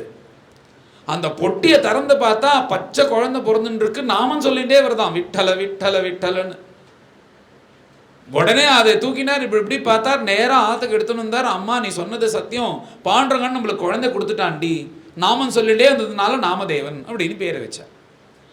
அந்த மாதிரி வெடிகாத்தால சொப்னம் கண்டோம்னா அது பலிக்கும்னு பெரியவா சொல்லுவா. இவருக்கு என்னன்னா, திடீர்னு பார்த்தா அவர் தூங்கிட்டே இருந்தார். வெடிய காத்தால ஒரு கோரமான ஒரு சொப்னம். சொப்னே பிதரம் அத்ராட்சம். அப்பாவுக்கு கண்ணு தெரியல. கண்ணு தெரியாத அப்பா ஏதோ ஒரு மலை உச்சியில கிளாவிண்டு நடந்து போயிட்டே இருக்கா. மலினம், ரொம்ப இழைச்சி போயிட்டா. முக்தமூர்தஜம், தலையில சுத்தமா ஒரு சொட்டு முடி கூட இல்லை. பதந்தம் அத்ரிசிகராத். கண்ணு தெரியாம போகும்போது என்ன ஆயிடுதுன்னா, அந்த மலையானது உச்சிக்கு போனதுனால அந்த மலை முடியறது அவருக்கு தெரியல. அவர் பாட்டுக்கு நடந்து போயிட்டே இருக்கார் கிளாவிண்டே. அந்த மலை உச்சியிலேருந்து தபானு கீழே விழ, கீழே விழும்போது பார்த்தா ஒரே அசுத்தம். அதுல விழுந்த உடனே பயந்துட்டு பரதன் எழுந்துக்கிறார். உடம்பு முழுக்க வேர்த்திருக்கு அவருக்கு. என்னடா இப்படிலாம் சொப்னம் வருதே, துசப்னம் போராதுக்கு வெடிகாத்தால வேற வந்திருக்கேன், ஏதோ ஒழுங்கா இல்லை அப்படின்னு அவருக்கு புரிஞ்சிருத்து. பார்த்தா கர்த்தா காட்டால தூதர்கள் நிற்கிறா, உடனடியாக நீங்க அயோத்திக்கு வரணும் அப்படின்னு. உடனே அவருக்கு ரொம்ப சந்தோஷம். சரி இது சொப்னம் தானே. பொதுவாக இந்த சொப்னம் போது நம்மளுக்கு ரொம்ப பயமா இருக்கும், என்னடா இதெல்லாம் உண்மையோ அப்படின்னு தோணும். எழுந்ததுக்கு அப்புறம் இது சொப்னமா அப்படின்னு எழுந்து ஜலம் குடிச்சிட்டு திருப்பி தூக்கிடுவோம். இப்படிதானே எல்லாருக்குமே இருக்கும். அவருக்கும் நல்ல வேலை இது சொப்னமா இருக்கு, உண்மை இல்லைன்னு நினைச்சிட்டு சந்தோஷப்பட்டு அயோத்தியிலேருந்து அழைப்பு வந்துருத்தோடனே அவர் காத்துட்டு இருக்காருன்னு, அண்ணா எப்போ பார்க்க போறேன்னு கிளம்புறதுக்கு சித்தமாயிட்டார். சந்தோஷமா கிளம்புறாராம். விஷயம் அவரும் எதுவும் கேட்கல, அந்த தூதர்களும் எதுவும் சொல்லலை. வேகமா சொல்ல 7 நாள்ல வந்துட்டாராம் கைகை தேசத்துலேருந்து அயோத்திக்கு. அயோத்தியில் இப்படி நுழையிறார். எப்பயுமே அது 2 கிலோமீட்டர் 4 கிலோமீட்டர் முன்னாடியே அந்த ஜுவாலை தெரியும். அயோத்தி நகரத்தை பற்றி நேற்றுக்கு வர்ணிச்சேனே, அப்படி இருக்கிற அயோத்தி ஏதோ ஸ்மசானத்தில் இருப்பது போல இருக்கும். ஸ்மசான கலை இருக்கு, யாருமே சந்தோஷமா இல்லை. உள்ள இப்படி நுழையிறார். எல்லா கோவிலும் பூட்டி இருக்கு, பூஜையே இல்லாத கோவிலா இருக்கு. தேவா தாராணி சூன்யானி, ஏதோ யாரோ பில்லி சுண்ணம் வச்சு சாநித்தியத்தை எடுத்துன்னு போன மாதிரி இருக்கு. நச்சாபவந்தி யதாபுரம், இந்த மாதிரி நச்சாபாந்தி யதாபுரம், இந்த மாதிரி அவர் ஜென்மால பார்த்ததே கிடையாது. எல்லா கோவிலும் போல இருக்கு. இப்படி இருக்கா. எல்லாரும் வேற என்ன பண்றான்னா, இப்படி பரதன் ரதத்துல வரும்போது மூஞ்சியை திருப்பிக்கிறான். எப்போ பார்த்தாலும் பரதனை பார்த்து வாங்கோ வாங்கோன்னு ஆசையாக கூப்பிடக்கூடிய ஜனங்கள் இப்படி மூஞ்சியை திருப்பிக்கிறான். என்னடா அது இப்படி பண்ணவே மாட்டாளே, என்ன ஆச்சரியமாக இருக்குது, ஏதோ ஒன்று நடந்திருக்கு, தப்பு நடந்திருக்கு அப்படின்னு அவர் யோசிச்சுட்டே நேராக தன்னுடைய அம்மாவுடைய அந்தப்புறத்துக்கு வர. உள்ள பார்த்தா அவ மாத்திரம்தான் அந்த அயோத்தியில் சந்தோஷமாக இருக்கா. காலமாயிட்டார், கணவன் போயிட்டா, எல்லாரும் அழறா, ஒன்றுமே தெரியல அவளுக்கு. என்ன ஒரு மாய பாருங்க. இப்படி இருக்கிற சமயத்துல யாராவது இப்படி இருந்தாலுமே அவளுக்கு அவாவது வருத்தப்படுவது போல நடிப்பா. அது கூட இல்லையா அவளுக்கு. உள்ள வந்து பார்த்தா நல்ல வஸ்திரம் கட்டின்னு இருக்காளாம், நல்ல ஸ்நானம் பண்ணிட்டு தலைக்கு குளிச்சுட்டு ஒரு பெரிய ஒரு சீட்ல உட்காந்துட்டு பரதன் வரப்போறான்னு சந்தோஷமா உட்காந்துருக்காளாம். இவர் வந்தாரோனோ நேரா அம்மா இப்படி சாதாரணமா இருக்கிறத பார்த்துட்டு, சரி வெளியில தான் ஏதோ பிரச்சனை, நம்ம குடும்பத்துல பிரச்சனை இல்லை, அம்மா இப்படி இருக்காளேன்னா இப்படி கை நடந்துப்பான்னு அவருக்கும் தெரியாது. ஒன்றும் குடும்பத்துல எந்த பிரச்சனையும் இல்லைன்னு நினைக்கிறார். ஆனா பிரச்சனையே இந்த குடும்பத்தினாலதான், இவளாலதான்ன்றது தெரியாது. அவளை பார்த்தோன்னு நினைக்கிறார். நேரா வந்து அம்மாவுக்கு நமஸ்காரம் பண்ண உடனே வா குழந்தை அப்படின்னு வந்து கட்டிக்கிறா, இது பண்றா. என்னம்மா அது ஒரே ஒரு மாதிரியா இருக்கே, ஒரு யாரும் வந்து என்னை கூப்பிட்டு முகத்தை திரும்பிக்கிறா ஒன்றும் இல்லை அப்படின்னு பார்த்துட்டே இப்படி இடது பக்கம் திரும்பினாராம். திரும்பினா அந்த இடத்துல தான் தசரதர் வந்தா படுத்துப்பார். ஒரு படுக்கை, அது ராஜாவினுடைய படுக்கை, யாரும் அதில் உட்காரக்கூடாது, தொடக்கூடாது. அந்த மாதிரி உள்ள படுக்கை அது எப்பயுமே போட்டு தான் இருக்கும். அந்த காலத்துல படுக்கையை சுருட்டி வச்சான்னா ஒன்று தீட்டு, இல்லைன்னா அதுக்கு உடவர் காலமாயிட்டான்னா, இந்த மாதிரி முக்கியமான விஷயங்கள் வரும்போது அந்த படுக்கையை சுருட்டி வைப்பான். இது என்னது, இது சம்பந்தமே இல்லாமல் சுருட்டி கட்டி வச்சிருக்கு. அப்பா இங்கே ஊரில் இல்லையா, காலமானாதானே இப்படிலாம் வச்சிருப்பா. என்னது இது, சூன்யோயம் சயனீயஸ்தே பரியங்கா ஹேம பூஷிதே பூஷிதா அபிஷேக்ஷதி ராமம் து ராஜா யஜ்ஞம் நு யக்ஷதே. என்ன இது இப்படி இருக்கு அப்படின்னு கேட்ட உடனே அது உடனே சொல்றாலாம், நீ என்ன அப்பா அப்பா அப்பான்றிய, உங்க அப்பா என்ன இதுவா, எப்போ பார்த்தாலும் உயிரோட இருக்கிறதுக்கு அவர் என்ன தேவனா, அவரும் மனுஷன் தானே, என்னைக்கோ ஒரு நாள் போய் தான் ஆகணும். யாகதி சர்வபூதானாம், எல்லாரும் பிறந்தாலும் ஒரு நாளைக்கு ஒரு இடத்துக்கு போய் தானே ஆகணும். எல்லாரும் காலமானதுக்கு அப்புறம் எங்க போயிருக்காலோ அங்க உங்க அப்பா போயிட்டா அப்படின்னு சொல்றாளாம். எப்படி சொல்ற, யாகதி சர்வபூதானாம், இப்பேற்பட்ட யாகம் பண்ண உங்க அப்பா, இப்பேற்பட்ட தர்மாத்மா சொர்க்கத்துக்கு போயிருக்கானாவது வாயில வரணும். ஒன்றும் எல்லா புழு பூச்சியிலேருந்து எல்லா ஜந்துக்களும் காலமானதுக்கு அப்புறம் எந்த உலகத்துக்கு போவாலோ அந்த உலகத்துக்கு உங்க அப்பா போயிட்டா அப்படின்றாலாம். யாகதி சர்வபூதானாம் தாம் கதிம் தே பிதாகதா, அப்பா காலமாயிட்டாலாம் அப்படின்ன உடனே அவருக்கு ரொம்ப வருத்தமா இருக்கு. அம்பகேன அத்யகாத்து ராஜா வியாதினாமயி அநாகதே, அப்பா இவ்வளோ சீக்கிரமா காலமாறதுக்கு வாய்ப்பே இல்லையே, அப்படி எதுக்கு காலமானார்?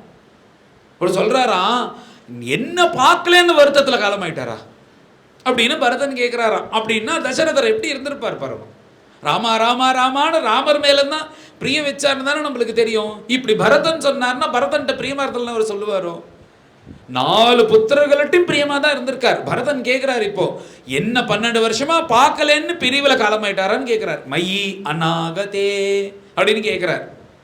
இல்லைன்னா என்னன்னா திடீர்னு ஏதாவது வியாதி வந்துருத்தா, அப்பா காலமாயிட்டான்றாலே, அப்பா என்னை பத்தி ஏதாவது பேசினாரா, எனக்கு ஏதாவது சொன்னாரா அப்படின்னு பশ্চিமம் சாது சந்தேசம் இச்சாமி ஸ்ரூதுமாத்மனா, ஏதாவது சொன்னார்னா சொல்லுங்க, அப்பா எனக்கு ஏதாவது சொன்னாலான்னு கேட்கிறார். ஏன்னா இந்த மாதிரி பெரியவாள்லாம் காலமாகும் போது அவளுக்கு தெரிஞ்சதுன்னா சொல்லிடுவா.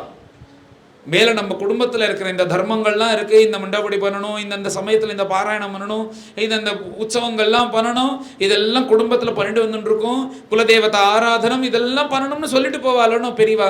அந்த மாதிரி எனக்கு ஏதாவது எங்கள் அப்பா சொன்னாரா? அதெல்லாம் ஒன்றுமே சொல்லலை. அவர் ராமேதி ராஜா விலபன் ஹாசீதே லக்ஷ்மணேதி சா, காலமாகும்போது ஹே ராமா ராமா ராமான்னார், உயிரை விட்டார். அது மாத்திரமான்னா ராமா ராமான்னார், சீதேன்னார், லக்ஷ்மணான்னார், உயிரை விட்டார். ராமா ராமான்னு உயிரை விட்டான்னு அண்ணா இல்லையா அப்போ இங்க? ஏன் அண்ணா எங்க? அண்ணா இல்லையா இங்க? சித்தார்த்தா தே நரா ராமம் ஆகதம் சீதையாசக, உங்க அண்ணாலாம் இங்க இல்ல. இன்னொன்னு ஒண்ணு சொன்னார். என்ன சொன்னார் அப்பா அப்படின்னு ஒன்னே, 14 வருஷம்க்கு அப்புறம் ராமரையும் லக்ஷ்மண சுவாமியும் தேவியும் 14 வருஷம்க்கு அப்புறம் யாரெல்லாம் பார்க்க போறாளோ அவெல்லாம் பாக்யசாலின்னு சொல்லிட்டு உயிரை விட்டார் அப்படின்னா. என்னது இது 14 வருஷம்? எங்க போனா அண்ணா? எங்க போனார்னா காட்டுக்கு போனார். உடனே இப்போ கோபம் வந்துடுது, யார் எங்கள் அண்ணாவை காட்டுக்கு அமிச்சது அப்படின்னு. இப்போ இவர் கோபம் அண்ணாவை காட்டுக்கு அமிச்சதில் இப்போ மாறிடுது. குற்றமே செய்ய மாட்டாரே எங்கள் அண்ணா, பெரிய குற்றம் பண்ணினாதானே காட்டுக்கு அனுப்பணும், அதுதானே கோரமான தண்டனை. குற்றமே செய்யாத எங்கள் அண்ணாவை காட்டுக்கு அமிச்சது யாரு அப்படின்னா உங்கள் அப்பா அப்படின்ட்டாலும். உடனே இப்போ அப்பாட்ட கோபம் வந்துடுது. அந்த கழுத்துக்கு ஏதாவது புத்தி கித்தி பேதலிச்சிருந்தா, இந்த மாதிரி அவர் உளறினான்னா குற்றம் செய்யாத எங்கள் அண்ணாவை காட்டுக்கு அனுப்பலாமா, தப்பு இல்லையா அப்படின்னு உடனே அது கையை சொல்கிறாலாம். ஆமாப்பா உங்கள் அப்பா அனுப்புவாரா, உங்கள் அப்பா அனுப்பலை, என்னால் அமிச்சார் அப்படின்னு சொல்கிறாராம். மாதா தாத்தக்வயாதா பித்ருபதி பவனம் ஹாகுதகா. ஒரு கவி வர்ணிக்கிறார், மாதா அம்மா, அப்பா எங்கே போனார், அப்பா வந்து யமலோகத்துக்கு போயிட்டார். ஹாகுதகா ஏன் அப்படின்னு உடனே புத்திரசோகாத்து, புத்திரன் புத்திரசோகத்தினால காலமாயிட்டார். இது என்னுடைய நான் இல்லைன்றதுனாலயான்னா கோசௌ புத்திரஹா சதுர்ணாம் துவம் அவரஜதயா எஸ்ய ஜாதகா. ஒன்னால இல்லப்பா, முதல் பையன்னால. கிமஸ்ய எதனால அப்படின்னு கேட்டேன். பிராப்தோசு கானனாந்தே காட்டுக்கு போனதுனால. கிமி தீன்று பகிரா எங்க அண்ணா யாரு காமிச்சது, எதுக்காக அமைச்சதுன்னா மத்வாக்பத்தகா என்னுடைய வரன் கேட்டதுனால அனுப்பிச்சார். நீ எதுக்கு வரன் கேட்டன்னா தவதரணி தராதீசதா, நீ ராஜாவா ஆகணுன்றதுக்காக இந்த பட்டாபிஷேகம் ஏற்பாடானதை நிறுத்திட்டு நான் வந்து ராமரை காட்டுக்கு அனுப்பிச்சிட்டேன் அப்படின்னு உடனே அவ்வளோதான் அவளுக்கு மயக்கம் வந்துருத்தான். என்ன எப்பேற்பட்ட பாபம் பண்ணியிருக்க நீ, அந்த பாபத்தை பண்ணிட்டு அதுக்கு காரணமா என்ன வேற வச்சிருக்கிய. என்ன இந்த உலகம் இருக்கிற பரியந்தும் பரதங்கா பட்டாபிஷேகம், பரத பட்டாபிஷேகம், பரத பட்டாபிஷேகம்னு உன் வயத்துல பிறந்த பாவம் என்னையும் சேர்த்து சொல்ல போறா எல்லாரும். பரதனுக்கா பட்டாபிஷேகம், ராமர் காட்டுக்கு போகணும்னு எத்தனை வருஷம் ராமாயண கதை நடக்கிறத இதை மாற்ற முடியுமோ? போனா போறதுன்னு சத்ருக்னன்னு யாராவது மாத்தி கதை சொன்னான்னா நீங்க ஒத்துப்பேலா, இல்லை சொல்றவா சொல்லுவாளோ? பரதனுக்காக தான் ராஜ்யம்ன்றது தானே சொல்லி ஆகணும். அதை தான் பரதன் சொல்லி வருத்தப்படுறாராம். ஏதோ இப்போ இந்த 14 வருஷம் இந்த இது முடிஞ்சுதான்னா இல்லை, இந்த பேர் எனக்கு இந்த உலகம் இருக்கிற வரையும் தான் இருக்க போகிறது. பரதனுக்கா பட்டாபிஷேகம், பரதனுக்கா பட்டாபிஷேகம்னு நான் ஒருத்த இருந்ததுனால தானே என் அண்ணாக்கு இவ்வளோ கஷ்டம் அப்படின்னு கதறாராம். நஹ்யகம் பாப சங்கல்பே பாபே பாபம் துவயா கிருதம். நீ பண்ண பாவம் இருக்கே மன்னிக்க முடியாத பாபம், இதுக்கு மேல நீ உயிரோடவே இருக்கக்கூடாதுடி அப்படின்னு அம்மாவை திட்ட ஆரம்பிச்சான். சத்வம் அக்னிம் பிரவிஷ்யவா, நீ அக்னியில இறங்கி உயிரை விடு. இல்லையா ரஜ்ஜும்பதானவா கண்டே, நல்ல ஒரு கயரை வாங்கி தரேன், அதுல தொங்கி உயிரை விட்டுரு. இல்லையா நீ ரிஷி வேஷம் பூண்டுக்கோ, உடம்பு முழுக்க மர உருவி தரிச்சுக்கோ, நீ போ காட்டுக்கு, அண்ணா வயச்சின் வா அங்கேருந்து அப்படின்னு அம்மாவை கண்ணா பின்னான்னு திட்டினா இது எதிரே பார்க்கல. என் கை எதிர்பார்க்கலன்னா அவ கூனியோடைய அந்த பேச்சில் மயங்கி இப்படி இருக்காளோன்னோ இப்பதான் அவளுக்கு எல்லாம் உணர்றா தான் பண்ண தப்பெல்லாம். எந்த பையனுக்காக வாங்கினோன்றதோ அந்த பையன் ஒரு க்ஷணம் கூட அதை ஏத்துக்கலன்னு உடனே அவளுடைய இதுவும் கொஞ்சம் கொஞ்சமா இறங்க ஆரம்பிச்சிருது. தான் பண்ண தப்பெல்லாம் இப்பதான் உணரி அவ அடுத்தப்பட ஆரம்பிக்கிறான். உடனே இது தெரிஞ்சுட்டாரோன்னு இதுக்கு மேல வந்து இங்க இருக்கிறத விட அண்ணா காட்டுக்கு போனா ரொம்ப வருத்தப்படுறது யாரு? கௌசல்யா அம்மா தானே. அப்பாவோ இல்லை, அப்பா இருந்தாருன்னா அப்பாவை சமாதானம் படுத்தியிருப்பார். அடுத்தது அம்மாவை, கௌசல்யா அம்மாவை சமாதானம் படுத்த வேண்டிய பொறுப்பு இருக்கிறதுனால அங்கேருந்து கிளம்பி கௌசல்யா அம்மாவை பார்க்கறதுக்காக வர்றார். அங்க பேசிக்கிறாளாம். ஆகதா க்ரூரகார்யாயாக கைகேயாக பரதசுதா, வந்துட்டான் அங்கேருந்து. க்ரூரகார்யாயாக அம்மாவும் பையனும் சேர்ந்து பிளான் போட்டு சரியான சமயத்தில் ராஜ்யம் வாங்கணும்னு பண்ணிட்டாலோன்னு, அவ சாதிச்சுட்டாலோன்னு, அப்பேற்பட்ட பையன் வந்துட்டாங்க அப்படின்னு சுமித்ரம்மா வந்து கைகிட்ட சொல்லி கௌசல்யம்மாட்ட சொல்லிட்டு இருக்காளாம். பிரஸ்தாபிய சீரவசனம் புத்திரம் ஏவன வாசினம். இப்படி சுமித்ர சொல்லிட்டு இருக்கும் போதே அது பரதனுடைய காதில் விழுந்துருத்தான். வந்து நேரா அம்மா காலில் விழுந்து, அம்மா இதுக்கும் எனக்கும் எந்த சம்பந்தமும் கிடையாது, அப்படி நான் பண்ணுவேனா எங்கள் அண்ணாவை? உடனே கௌசல்யா அம்மா கேட்குறாளாம், பரதா நானோ என் பையனோ உனக்கு என்னடா இடைஞ்ச பண்ணணும், உனக்கோ உங்கள் அம்மாக்கோ? நீ ராஜ்யத்தை வேணும்னு ராஜ்யத்தை வேணா நீ எடுத்துக்கோ, ஆனால் எந்த தப்பும் பண்ணாத என் குழந்தைய எதுக்குடா காட்டு கமிச்சா உங்க அம்மா? அது எனக்கு தெரியணும், நீ ரொம்ப நாளாக நினச்சின்றது உனக்கு நடந்துருத்தோணும் அப்படின்னு சொன்ன உடனே சுருண்டி மயங்கி விழுந்துட்டாராம் கீழே. அதுக்கும் மேலே பிரதிஜை பண்ணுறாராம், ராமர் காட்டுக்கு போகணும்னு எவன் நினைச்சவெல்லாம் இந்தந்த நரக்கத்துக்கு போகணும். பிரேஷ்யம் பாபீயசாம் யாத்து, எவன்னா இந்த எவன் கஷ்டப்படணும்னு ஒரு சாபம் மாதிரி ஒரு சர்க்கம் முழுக்க சொல்கிறார். ஹந்து பாதேனகாம் சுப்தாம், தூங்கின்னு இருக்கிற பசுமாடு, அந்த பசுமாடை எழுப்புறதுக்கு ஒருத்தன் காலை தட்டி அவன் எழுப்புறானோ அவனுக்கு ஒரு நரக்கமா, அந்த நரக்கத்துக்கு போகட்டும். ராமர் காட்டுக்கு போகணும்னு நினைச்சவன். சம்ஸ்ருத்யத தபஸ்விப்யா சத்ரேவை யக்ய தட்சிணாம், ஒரு யாகம் நடக்கணும்னா லட்சக்கணக்கில் செலவாகும். உடனே ஒருத்தன் வேணா அங்கேருந்து நீங்கள் யாகத்தை நடத்துங்கோ, நான் எப்படியாவது பணம் கொடுக்குறேன்னு சொல்லிட்டு யாக தேதியெல்லாம் ஏற்பாடு பண்ணதுக்கப்புறம் ஃபோனை ஆஃப் பண்ணிட்டு எங்கேயாவது கிளம்பி போய்டுறான் பாருங்கோ. இந்த மாதிரி இருக்கிற பாபிகளுக்கு ஒரு நரக்கமா. ஒன்று அவர் முடியாததுனால தான் யோசிச்சுட்டு இருந்தார், அவருக்கு பணம் தரேன்னு சொல்லிட்டு பணம் தராமல் இருக்கிறது பெரிய பாப்பம். ஒன்று சைலண்ட்டாக இருந்துடணும், இல்லை ஒத்துன்ட்டா கமிட் பண்ணிட்டா பண்ணிடணும், ரெண்டுத்தில் ஏதாவது இருக்கணும். அப்படி இருக்கும்போது அதை பதில் கூட சொல்லாமல் ஒருத்தன் இருக்கான்னா அவனுக்கு ஒரு நரக்கம் இருக்குமா.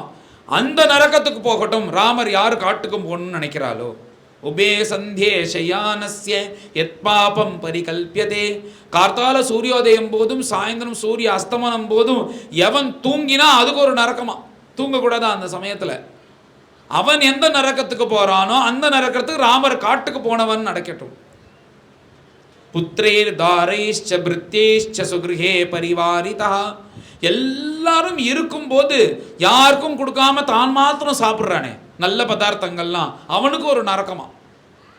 அந்த நரக்கத்துக்கு போகட்டும். ராமர் யார் காட்டுக்கும் போகணும்னு நினைத்தானோ, தேவதானாம் பித்ருநாஞ்ச மாதா பித்ரோஸ்ததைவச்ச, தேவர்கள்கிட்டயோ தேவதா ஆராதனத்திலேயோ இல்லை பித்ரு ஆராதனத்திலையோ மாதா அம்மா அப்பா கிட்ட இந்த மாதிரி பெரியோர்கள்ட்டெல்லாம் மரியாதையே இல்லாமல் ஒருத்தன் நடந்துக்கிறான் பார்த்தீங்களா, அவனுக்கு ஒரு நரக்கமா. அந்த நரக்கத்துக்கு போகணும். அந்த நரக்கத்துக்கு போறவன் எந்த நரக்கத்துக்கு போவானோ அவன் ராமர் காட்டுக்கு போகணும்னு நினைத்தவன் போகட்டும். உடனே ஒரு பெரிய தர்மம் ராமநவமி உற்சவம் நடக்கிறதுன்னா அங்கேருந்து ஒருத்தன் வந்தார், பாவம் ரொம்ப கஷ்டப்படுறா, இங்கேருந்து பண்ணுறா, அங்கேருந்து இத்தனை பேர் சாப்பிட்றா பாடுறா, நம்ம வேணா அன்னதானத்துக்கு 1 லட்சம் கொடுப்போமா அப்படின்னு ஒருத்தர் நினைக்கிறார் பக்கத்தில். அதுக்கு ஒருத்தன் பக்கத்தில் இருக்கான், அதெல்லாம் அவளுக்கு நிறையா வசூலாக இருக்குதுண்ணா, நீங்கள்லாம் ஏன் 1 லட்சம்லாம் கொடுக்குறேன், அதெல்லாம் கொடுக்காதீங்க, அப்புறமா 1001 ரூபா கொடுத்துட்டு வாங்க கிளம்பலாம் அப்படின்னு ஒருத்தன் சொன்னான்னா அவனுக்கு ஒரு நரக்கமா. ஏன்னா ஒன்னால் தர்மம் பண்ண முடியல, மனசு ஒருத்தன் பரவனை கெடுக்கிறேன்னா அது எவ்வளோ பெரிய தர்மம், அதர்மம். அவன் எந்த நரக்கத்துக்கு போகிறானோ அந்த நரக்கத்துக்கு ராமர் காட்டுக்கு போனவன் போகட்டும் அப்படின்னு பசுமாடு இருக்கும்போது கடைசியாக சொல்கிற, பசுமாடனுடைய பால் எதுக்கு, அந்த கண்ணுக்குட்டி கொடுக்கறதுக்கு தானே. அந்த கண்ணுக்குட்டிக்கு ஒரு சொட்டு கூட கொடுக்காம எல்லாத்தையும் கறந்து எவன் வியாபாரம் பண்ணுறானோ அவனுக்கு ஒரு நரக்கமா. அந்த நரகத்துக்கு போக கடவுதுன்னு ஒரு சர்க்கம் முழுக்க இப்படி சபதம் மாதிரி, பரத சபதம் மாதிரி பண்ண மயங்கி விழுந்துட்டார் சொல்லிட்டு. அப்பொழுதுதான் கௌசல்யா அம்மா சமாஸ்வாசனமாகி பரதனை தூக்கி சமாதானப்படுத்தி, பரதா நீ அப்படி இருக்க மாட்டேன்னு எனக்கு தெரியும்ப்பா, ஆனாலும் என்னுடைய வருத்தத்தில் நான் சொல்லிட்டேன், நீ வருத்தப்படாத அப்படின்னு ராமர் ஆஸ்வாசப்படுத்தது போல பரதன் ஆஸ்வாசப்படுத்தினா. எப்படி இருந்தாலும் பரதன் மேலே அப்பாக்குள்ள அந்த காரியங்கள்லாம் பண்ணிதான் ஆகணும். வசிஷ்டர் வந்தார், தசரதருக்கு பண்ண வேண்டிய அத்தனை காரியத்தையும் பண்ணினார். 12 நாள் ஆச்சு. 13ஆம் நாள் அன்னைக்கு சுபஸ்வீகாரம் அப்படின்னு எல்லாத்தையும் எடுத்துன்னு வரார் வசிஷ்டர். சந்தனத்தை எடுத்துக்கோங்கோ, நல்ல உயர்ந்த வஸ்திரத்தை, அவர் தானே ராஜா. இப்போ அடுத்தது யுவராஜாலாம் கிடையாது, பரதன் பூலோகத்துக்கு முழுக்க பரிபாலனம் பண்ணக்கூடிய ராஜா. ஏன்னா அண்ணா ராமர் இல்லை, லக்ஷ்மண சுவாமி இல்லை, சத்ருக்னு, அடுத்தது பரதன் தானே. இப்போ இவர் தான் ராஜா. தசரதர் எதை பரிபாலனம் பண்ணாரோ, ராமருக்கு சின்னதாக ஒரு ராஜ்யம் கொடுக்கணும்னு நினைச்சாரோ அத்தனைக்கும் ஒரே ராஜா பரதன். அவன்கிட்ட எல்லாத்தையும் கொண்டு மங்கள திரவியங்கள்லாம் கொடுத்து எல்லாம் அந்த எல்லாரையும் வாசிக்க சொல்லி சுபஸ்வீகாரத்துக்காக எல்லாத்தையும் கொண்டு போய் கொடுத்தா வசிஷ்டரை கோபிச்சுட்டாராம் பரதன். இவ்வளோ இதுவாக இருந்தும் உங்களுக்கு இப்படி தோன்றதே, இதெல்லாத்தையும் ஸ்வீகாரம் பண்ணிட்டு சந்தோஷமா இதுல உட்காந்துட்டு பரிபாலனம் பண்ணக்கூடிய என் பிரபு எந்த மரத்தடியில் உட்காந்து கஷ்டப்பட்டு இருக்காரோ, அவர் அங்க அப்படி கஷ்டப்பட்டு இருக்கும் போது இதெல்லாம் நான் ஸ்வீகாரம் பண்ணிப்பேனா, எல்லாத்தையும் எடுத்துன்னு போங்க இங்கேருந்து கத்திட்டாராம். உடனே எல்லாருக்கும் பரப்பிச்சிட்டார். சதுரங்க சைன்யம் எல்லாரையும் அழிச்சுக்கணும், எல்லாரும் இங்கேருந்து கிளம்பணும். நான் ஒத்தம் போய் கெஞ்சினேன்னா அண்ணா வரமாட்டா, தர்மே ஸ்திதா தர்மியம் உவாச்ச வாக்கியம்னு சொல்லுவார். ஒரு கால் நீங்க வசிஷ்டாதி அஷ்ட ரிஷிகள், அப்புறம் அஷ்ட மந்திரிகள், சதுரங்க சைன்யம், கௌசல்யம்மா, சுமித்ர, கைகை எல்லாரையும் அழைச்சின்னு போய் கெந்துவோம் அண்ணா வரட்டும்னு. அப்படியாவது அண்ணா வருவாரோன்னு ஒரு நப்பாசையினால சதுரங்க சைன்யத்தையும் அழைச்சின்னு கிளம்புற. கிளம்பிண்டே வரானா அப்படியே வந்தார். சரையூ நதியை தாண்டினார். சரையூ நதியை தாண்டி இப்படி வந்துட்டே இருக்கும்போது சதுரங்க சைன்யத்தோட யாரோ வரா அப்படின்னு குகனுக்கு தெரிஞ்சிடுது. அந்த குகன் யாருன்னா ஒரு அந்த அந்த பிராந்தத்தில் இருக்கிற அந்த வேடர்களுக்கு ராஜா. ராமர் எப்படின்னா, ராமரோ சக்கரவர்த்தி திருமகன், உயர்ந்த க்ஷத்ரிய குலத்துல பிறந்து அப்படி இருக்கிற அந்த ராமர் அந்த குகன்ட்ட எப்படி பழகிறார்னா, ஒரு ஃப்ரெண்டு சக்காட்ட பழகுவது போல பழகிறாராம். கையை கொடுத்து விசாரிச்சு அவருக்கே ஆச்சரியமா இருக்கான். இப்படிலாம் இருப்பாளா இந்த ராஜாக்கள்லாம், எங்கள்கிட்டலாம் பேசுவாளா, சமமாக உட்காந்துப்பாளா, எங்கள்கிட்டலாம் இப்படி பேசுகிறாளே அப்படின்னு குகன் அப்படி சந்தோஷப்படுறான் ராமர்கிட்ட பார்த்து. அப்படி இருந்ததுனால தான் நீங்கள் ஏதாவது சாப்பிட்றலான்னு கொண்டு வந்து மாம்சத்தையும் இதையும் கொண்டு வச்சான் ராமர்கிட்ட. அப்பொழுது ராமருக்கு சாப்பிட்றதுக்கு இஷ்டம் இல்லாததுனால அதெல்லாம் வேண்டாம்ப்பா, எனக்கு இங்கேருந்து கங்கை கரைக்கு போனால் போதும்ட்ட. என்ன ஆச்சரியம்னா, இந்த காமதேனுடைய பாலெல்லாம் கறந்து 4 சமுத்திரத்தினுடைய ஜலம் அதெல்லாத்தையும் வச்சு எல்லா மந்திரத்தையும் அதில் சொல்லி கலசமாக ஏற்பாடு பண்ணி பாரத தேசத்தில் முடிஞ்சு இருக்கிற அத்தனை நதிகளும் கொண்டு ஜலத்தையும் கொண்டு வந்து அதில் மந்திரோச்சாரணம் பண்ணி அந்த கலசத்தை சித்தம் பண்ணி மறுநாள் கார்த்தால ராமருக்கு பட்டாபிஷேகம் பண்ணணும், யுவராஜ பட்டாபிஷேகம் பண்ணணும்னு வசிஷ்டர் தீர்மானம் பண்ணி வச்சிருக்கார். பகவத் சங்கல்பம் என்ன ஆச்சுன்னா அது அப்படியே நின்று போயிடுது தலைகீழ. வசிஷ்டருக்கு அந்த பாக்கியம் இல்லையா. ராமர் என்ன பண்ணார்னா, மேலே எங்கள் அம்மா ரிஷிவேஷம் பூண்டு தான் உள்ள சஞ்சாரம் பண்ணணும்னு சொல்லியிருக்கா. அதுக்கு ஜடை ரொம்ப முக்கியம். ஜடை போடணும்னா இந்த ஆலமரத்தில் ஒரு பால் இருக்குமே, அந்த பால் கொண்டு வந்து தலையில் போட்டுட்டோன்னா அது முடி ஒவ்வொன்றும் சேர்ந்து ஜடையாக மாறிடும். அதனால உன்னால் ஆலம்பாலை ஏற்பாடு பண்ண முடியுமா அப்படின்னு ராமர் கேட்குறார். இதோ ஏற்பாடு பண்ணுறேன்னா 4 பேர்கிட்ட சொன்னார். அவாவா திக்கு விதுக்குக்கு போனால் ஒரு 4 லிட்டர் 5 லிட்டர் தேர்ற அளவுக்கு ஒரு ஆலம்பாலை கொண்டு வந்தான். அங்கே வசிஷ்டருக்கு கிடைக்கலையா அந்த பாக்கியம். ராமர் உட்காந்து வச்சு குகன் அபிஷேகம் பண்ணுறாராம் சுவாமிக்கு தலையில். அது அபிஷேகம் பண்ணி குகனை எடுத்துட்டு அப்புறம் குகன் கூட கங்கையை தாண்டி குகனோடு ஐவரானோன்னு கட்டிண்டு அங்கேருந்து போனார். ராமச்சந்திர பிரபு போன பாதையே நினச்சிருந்து குகன் அழுதுண்டே இருக்காராம். இப்படி ஒரு பையன் உண்டா, இப்படி ஒரு பையன் உண்டா. அப்பா போகாதேன்னு சொல்லி கூட ஒருத்தன் போவானா காட்டுக்கு. அப்பாவை பையனா ஆகக்கூடாது, அப்பா சத்தியசந்தன்னு எல்லாரும் சொல்லணும் அப்படின்றதுக்காக ஒரு பையன் தான் கஷ்டப்படுவானா 14 வருஷம் காட்டில் இருந்துட்டு அப்படின்னு ராமரை பார்த்து இப்படி ஒரு ஆச்சரியப்பட்டுட்டே இருக்காரா. இது யாருக்காக இது நடந்தது அப்படின்னு குகனுக்கு தெரியும், பரதனால தானே. இப்போ அதே பரதன் சதுரங்க சைன்யத்தோட வரான்னு தெரிஞ்ச உடனே இவர் தன்னோட சைன்யத்தை எடுத்துன்னு சித்தமா இருக்காராம் சண்டை போடுறதுக்கு. இவன் அப்படி ராமர்கிட்ட பேசணும்னு வந்தா தனியா என்ன வரணும், எதுக்கு சைன்யத்தை அழிச்சன் வரான்னா, இருக்கிற கொஞ்ச நெஞ்ச ராமரையும் போய் கஷ்டப்படுத்தி இனிமே உள்ளுக்குள்ளேயே வராம ராமனை நிர்மூலமா ஆக்கணுன்றதுக்காக தான் சைன்யத்தை அழிச்சின்னு வரான்னு தப்பான கண்ணோட்டத்துல பார்க்கறான் குகன். அப்படி பார்த்துட்டே இருக்கான். தூரத்துலேருந்து பார்க்கும்போது தான் அப்படி இருக்கு. கிட்டக்க வர வர வர வரன்னு பார்த்தா சண்டை போடுறவனுக்கும் அழுதுண்டே வரவனுக்கும் வித்தியாசம் தெரியாதோ. எங்க பார்த்தாலும் இங்க ராமர் இருக்காரா, அங்க ராமர் இருக்காரா, அங்க ராமர் இருக்காரா, எந்த இடத்துல என் பிரபு இருக்கார், எந்த மரத்தடியில் உட்காந்துருக்காரோ, என்ன சாப்பிட்டாரோ, எங்க தூங்கினாரோ தெரியலன்னு அழுதுண்டே வராரோனோ இந்த பரதர். அப்படி வந்துட்டு பார்த்துட்டே இருக்காரா. கிட்டக்க வர வர வர தன் எண்ணத்தை மாத்தின்டான் நான் குகன். நேரா வந்து அந்த குகன்ட்ட வந்து நிறுத்தி உலுக்கி, என் அண்ணா ராமண்ணா இங்க வந்தாரா, எங்க இருக்காருன்னு உங்களுக்கு தெரியுமா, எனக்கு கொஞ்சம் இருக்கிற இடத்த சொல்றேலான்னு கண்ணும் கண்ணீருமா கேட்டுட்டே மயங்கி விழுந்தவனே அந்த பரதனை தூக்கி ஆஸ்வாசப்படுத்தி உக்காத்தி வச்சு, இப்ப இத்தனை நேரம் ராமர் மாதிரி ஒரு பையன் உண்டா, ராமர் மாதிரி ஒரு பையன் உண்டான்னு ஆச்சரியப்பட்டு இருந்த குகனுக்கு ராமர் ஒண்ணுமே இல்லைன்னு ஆயிடுதான். ராமரை விட 1000 மடங்கு உயர்ந்தவனா தோல்றதான் பரதனை பார்த்தா. ஏன்னா அப்பாக்காக சௌக்கியத்தை தியாகம் பண்றவன் உலகத்துல உண்டு. ஏன்னா அப்பா எனக்காக வந்து ஜென்மா கொடுத்துருக்கார், சின்னப்ப எத்தனை கஷ்டப்பட்டிருக்கார், எப்படி கஷ்டப்பட்டு என்னை படிக்க வச்சிருக்கார், இன்னைக்கு நான் ஒரு கம்பெனியில் பெரிய ஸ்தானத்தில் நான் இருக்கேன்னா அதுக்கு காரணம் யார்? எங்கள் அப்பாவுடைய அவருடைய ரத்தத்தையும் வேர்வையும் சிந்தி சம்பாதிச்சு என்னை இப்படி நல்ல நிலையில் உட்காந்து வச்சிருக்காருன்னா அப்பாக்காக தியாகம் பண்ணுவான். அண்ணனுக்காக யாராவது தியாகம் பண்ணுவாளோ?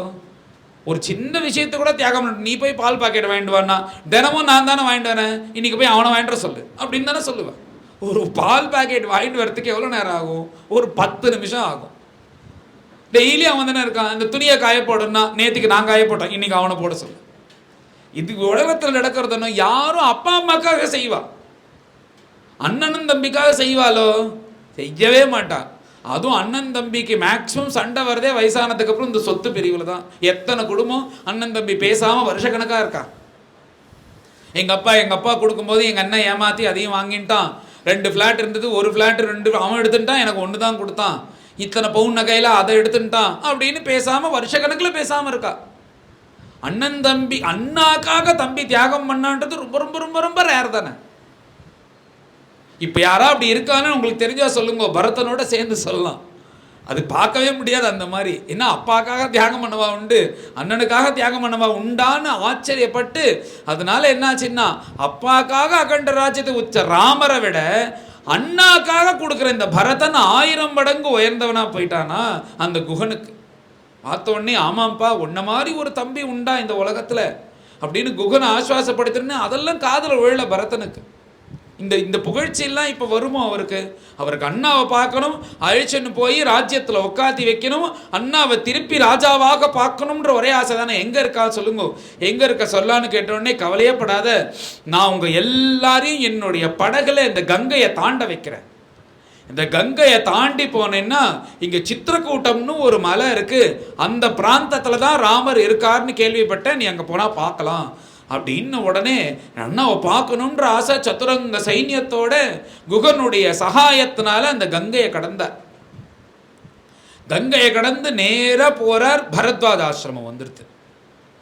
பரத்வாஜர் ராமர் பார்க்க வரும்போது என்னாச்சுன்னா, ராமர் வந்து பரத்வாஜரை பார்க்கும்போது ராமர் அவர் ஒண்ணுமே கண்டுக்கல. வந்தார், அவரும் இப்படி இருந்தார். வந்து ராமர் நமஸ்காரம் பண்ணார், இப்படி பார்த்தார், வருத்தமா இருந்தார். நான் கிளம்பி போயிட்டு வரேன்னார். போயிட்டு வாங்கன்ட்டார். இங்கே பக்கத்தில் இருக்கேன்னார். அவசியம் இருக்கார். ஏன் ராமர் ஒன்றுமே பூஜிக்கல அவர்னா, ராமர் காட்டுக்கு வரார், இப்படி பரதேசியாக வந்துட்டார்னு அவரே வருத்தப்பட்டு இருக்கார்.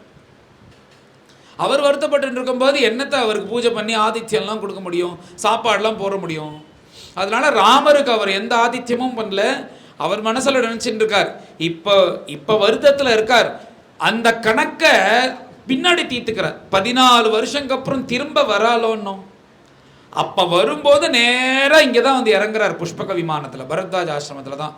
அப்போ ராமருக்கு பரிபூர்ணமாக ஆகாரெல்லாம் போட்டு ஆதித்யம் பண்ண வச்சு அங்கே தங்க வச்சு மறுநாள் காலத்தில் தான் அனுப்புகிறார் பரத்வாஜர். முதல்ல வரும்போது அவரே வருத்தமாக இருக்கிறதுனால ராமருக்கு எந்த பூஜையும் பண்ணலை. இப்போ பரத்வாஜர் ஆசிரமத்துக்கு சதுரங்க சைன்யமும் வந்துடுது. வெளிலேருந்து பார்க்கறதுக்கு தான் ஒரு 10க்கு 10 குடிசை பரத்வாஜ ஆசிரமம்னு போட்டிருக்கு. இந்த சில ஆகம்லாம் இருக்கு பாருங்க, உள்ள நுழையும் போது இத்தனுன்னு இருக்கும், ஆனால் போய் பார்த்தா உள்ள பெரிய மகாலாக இருக்குமோன்னு. அந்த மாதிரி நுழையும் போது இப்படி இருக்கான்.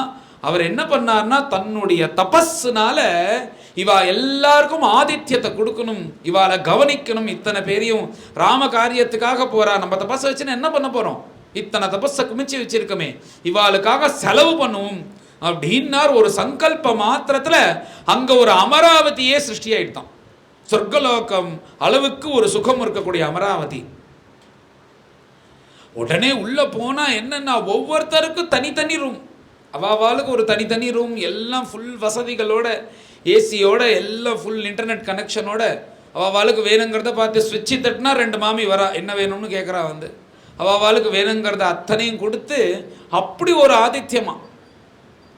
இப்படி எல்லாரும் என்னடா இது, இந்த மாதிரி ஒரு மஞ்சம் ஒரு பெட்டை பார்த்ததே இல்லையா அவள் வாழ்க்கையில். இப்போ அழுத்தினா அப்படியே உள்ளே போயிட்டே இருக்கு, படுத்துட்டா ஏதோ கட்டிக்கிற மாதிரி இருக்கான் அந்த மெத்தை. அப்படி ஒரு மெத்தை, அப்படி ஒரு இது, இந்த மாதிரி ஒரு சௌக்கியத்தை பார்த்ததே இல்லை. எல்லாருக்கும் அப்படி ஒரு போஜனம், எல்லா போஜனமும் நடக்கிறது. சாதாரண ஜனங்களுக்கே எப்படின்னா பரதனுக்கு எப்படி இருக்கும், ராஜாக்கு இத்தனையும் எதுவுமே கண்டுக்கலையா பரதன். ராமா ராமா ராமா ராமான்னு உட்காந்துருக்கார். அதுக்கும் மேல எல்லாரும் தூங்கியாச்சு. பரதனுக்கும் இப்ப சாதாரண உள்ளவாளுக்கே இப்படி ஒரு மஞ்சம்னா, அவர் பரதனுக்காக ஒரு தனியா ஒரு பெட்டை ரெடி பண்ணியிருக்காராம். தங்கத்திலேயே ஒரு பெட்டு, அதுல போட்டு எல்லாத்தையும் இது இருந்தா இதுல தான் நீங்க படுத்துக்கணும்னு கேட்டா, என் பிரபு எந்த மரத்தடியில படுத்துன்னு இருக்கான்னு தெரியல, நான் இதுல படுத்துப்பேனான்னார். அவரும் மரவுருவின் வச்சுட்டு இருக்காராம் கையில, அதை போட்டு ஏதோ தூங்கணுமேனு படுத்துட்டாராம். அவ்வளவுதானா, கீழே தரையில. இப்படி எல்லாம் முடிஞ்சது. ராத்திரி எப்படியும் ஆயிடுது. எல்லாருக்கும் பரம சந்தோஷம். உடனே ராத்திரியே தீர்மானம் பண்ணிட்டா எல்லாரும், இந்த பாரு ராமரை பார்க்கறதுக்கு சித்திரக்கூட்டமும் போக வேண்டாம், நாம திருப்பி நம்ம இடத்துக்கும் அயோத்திக்கும் போக வேண்டாம். இந்த மாதிரி ஒரு சௌக்கியம் கிடைக்குமா, ஃப்ரீயாக வேற கிடைக்கிறது. இந்த மாதிரி ஒரு இது யாராவது செக்இன் டைம் கிடையாது, செக் அவுட் டைம் கிடையாது, வேணுங்கிறத கொடுத்துட்டு இருக்கா, பில்லும் கிடையாது. அப்படின்னு போது இந்த மாதிரி ஒரு இடம் இருக்குமா, எல்லாரும் இங்கே இருந்துருவோண்டா அப்படின்னு அயோத்தி ஜனங்கள்லாம் தீர்மானம் பண்ணிட்டான். ராத்திரி எல்லாம் நன்னா தூங்கிட்டு இருக்கா. எல்லா உபச்சாரங்களும் எடுத்து கார்த்தால எழுந்து கண்ணை திறந்து பார்த்தா வெறுந்தரையில படுத்துட்டு இருக்கா. ஏன்னா எல்லாம் மாய தானே. அவளுக்கு வேணுங்கிற அளவுக்கு அந்த தப்பஸை செலவு பண்ணி எல்லாத்தையும் குடிச்சுட்டார். மறுநாள் கார்த்தால எழுந்த உடனே பழைய மாதிரியா எடுத்து எல்லாம். உடனே எல்லாரும் எழுந்துட்டு அங்க இருக்கிற அந்த நதியில ஸ்நானம் பண்ணிட்டு இப்படி வந்த உடனே பரதனும் வராராம். பரத்வாஜர்கிட்ட நமஸ்காரம் பண்ணி மேலா அண்ணாவை பார்க்கணும்னு கிளம்புற. கிளம்புறதுக்கு முன்னாடி அவருக்கு பூஜை பண்ணணும்னு நினைக்கிறார் பரதன். பரத்வாஜர் பரதனுக்கு பூஜை பண்ணணும்னு நினைக்கிறார். அப்படி பூஜை பண்ணும்போது ஒரு உயர்ந்த சிம்மாசனத்தில் போட்டு நீ இதில் உட்காருப்பா அப்படின்னு சொன்ன உடனே அதில் போய் அவர் உட்காரவே இல்லையா. பக்கத்தில் வந்து என்ன சொன்னார்னா, அதில் ராமச்சந்திர பிரபு இருந்தார்னா எப்படி இருக்கும், போய் ஒரு நமஸ்காரத்தை பண்ணிட்டு பக்கத்துலேயே ஒரு சின்னதாக ஒரு ஆசனம் இருக்கு, அதில் உட்காந்துட்டு இப்படி கையை கூப்பின்னு உட்காந்துருக்காராம். அவருக்கு பாவத்தில் மனசில் தன் அண்ணா இங்கே இருப்பது போல. இதெல்லாம் பரத்வாஜர் பரீட்சை பண்ணுறாராம் பரதனை, இவன் எப்படி இருக்கான்னு. எல்லாத்துலேயும் பாஸ் பண்ணிட்டாராம் பரதன். அப்புறம் கிளம்புறேன்னு விடை பெற்று போகும்போது மேலே எங்கே போகிறேன்னா எங்கள் அண்ணாவை போய் அழிச்சுன்னு வர போகிறேன் அப்படின்னு கிளம்பும் போது உடனே பரத்வாஜர் நிறுத்தி இவெல்லாம் யாரு, ஒவ்வொருத்தர் யார் யாருன்னு கேட்கிறார். இயம் ஏஷாம் தம் புருஷம் வியாக்ரம் சிம்ம விக்ராந்தகாமினம் கௌசல்யா சுஷுவே ராமம் தாதாரம் அதிதிஹி யதா. அங்க கௌசல்யா அம்மா முதல்ல நிக்கிறாளாம். இவள் யாரு அப்படின்னு கேட்ட உடனே ஏஷாம் தம் புருஷௌயாக்ரம் சிம்ம விக்ராந்தகாமினம், இந்த உலகத்துக்காகவே எல்லாரும் ஆசைப்பட்டு இந்த உலகத்துக்காகவே வாழறதுக்காக ஒரு ஜீவன் இருக்கே எங்க அண்ணா ராமச்சந்திர பிரபு. அப்பேற்பட்ட ராமச்சந்திர பிரபுவை பெடுத்த பெத்த புண்ணியவதி கௌசல்யா அம்மா அப்படின்னு உடனே நமஸ்காரம்ன்றாராம் பரத்வாஜர். இயம் சுமித்ராம் துக்கார்த்தா தேவி ராஜ்ஞஸ்ச மத்தியமா. பக்கத்தில் சுமித்ரன் நின்றுருக்காளாம். இந்தம்மா யாரு அப்படின்னே அந்த பிரபு வந்து காட்டுக்கு போனாலும் சரி, நாட்டில் இருந்தாலும் சரி, எங்கே இருந்தாலும் சரி, அந்த பிரபுவுக்கு நான் எல்லாத்தையும் கைங்கரியம் பண்ணுவேன், அந்த பிரபுவை விட்டு ஒரு செகண்ட் கூட பிரிய மாட்டேன் அப்படின்னு ஒரு பையனை பெத்து கொடுத்தாலே அப்பேற்பட்ட புண்ணியவதி சுமித்ரா அப்படின்னு சொல்லிட்டு சுமித்ரையை பற்றி பெருமையாக பேசினார். அடுத்ததொத்தி நிற்கிறாளாம். ஐஸ்வர்ய காமாம் கைகயீம் அனார்யாம் ஆரிய ரூபினீம். இப்போ எப்படி இருக்காருன்னா நல்ல மடிசாரியெல்லாம் கட்டிண்டு பவ்யமா இந்த கௌசல்ய சுமித்ரெல்லாம் எப்படி இருக்காளோ அப்படி இருக்காளாம். அனார்யாம் ஆரிய ரூபினீம், ஏதோ பார்த்தா நமஸ்காரம் பண்ணுவது போல ஒரு அம்மா இருக்காளே, இவளை பார்த்து ஏமாந்து போயிடாதீங்கோ, இவ மகாதுஷ்ட. இத்தனை அனர்த்தத்துக்கும் காரணம் இவதான். ஒரு பெண் பேச்சை கேட்டுண்டு அவ சொன்னான்றதுக்காக ராமர் மேல வச்ச பிரியத்தை எடுத்துட்டு எனக்கு தேவையே இல்லாம ராஜ்யம் வாங்குறேன்னு சொல்லி எங்க அண்ணாவை காட்டு காமிச்சு இத்தனை அனர்த்தத்துக்கும் காரணம் இவதான். ஏதோ புண்ணியவதி மாதிரி நிக்கிறாளே, இவ நமஸ்காரம் பண்ணக்கூடியவல்ல, இவதான் எங்க அம்மா கைகேயி. இப்பேற்பட்ட அம்மாக்கு பிறந்த பாவி நான் ஒருத்த இருக்கேன்றதுனால தானே எங்க அண்ணாக்கு இவ்வளோ கஷ்டம், என்ன பெத்த பாவி அப்படின்னு சொல்லிட்டு கைகையை திட்டின உடனே பரத்வாஜர் சொல்றாராம், நதோஷே நாவகந்தவ்யா கைகையி பரதத்வயா ராம பிரவ்ராஜனம் ஹேதத் சுகோதர்க்கம் பவிஷ்யதி. உனக்கு தெரியாதப்பா சில விஷயங்கள் எல்லாம் பகவானுடைய சங்கல்பம் இல்லாம எதுவுமே நடக்காது. சில விஷயங்கள் நடக்கிறதுன்னா அதுக்கு காரணம் இருக்கு. ஏதோ ஒரு காரிய சித்திக்காக தான் கைகேயினுடைய மனசு மாத்தி பகவான் இப்படி பண்ணியிருக்கார். அதனால எல்லாமே நல்லது தான் நடக்க போறது, இதுக்கு மேல நீ உங்க அம்மாவை திட்டக்கூடாது அப்படின்னு சொன்னார். ஆனா அவருக்கு இதெல்லாம் என்ன பொருட்டோ, பண்ண தப்பு தானே, அவர் வருத்தமா தான் இருக்கார். உடனே இப்படியே கிளம்பி வராரா, சதுரங்க சைன்யத்தோட வரான்றது. சதுரங்க சைன்யம் வந்தா எப்படி இருக்குன்னு தெரியும்ல. அவர் என்ன பண்றாருன்னா, ஒவ்வொரு மரத்தடியிலையும் ரிஷிகள்லாம் இருக்கலாம். ஒவ்வொரு ரிஷியா பார்த்துட்டேன்னா அண்ணா ரிஷிவேஷம் பூண்டு தானே இருப்பார். இவர் அண்ணாவோ இவர் அண்ணாவோ இவர் அண்ணாவோன்னு பார்க்கிறார். கிட்டக்கு பார்த்தா அது ராமர் இல்லை.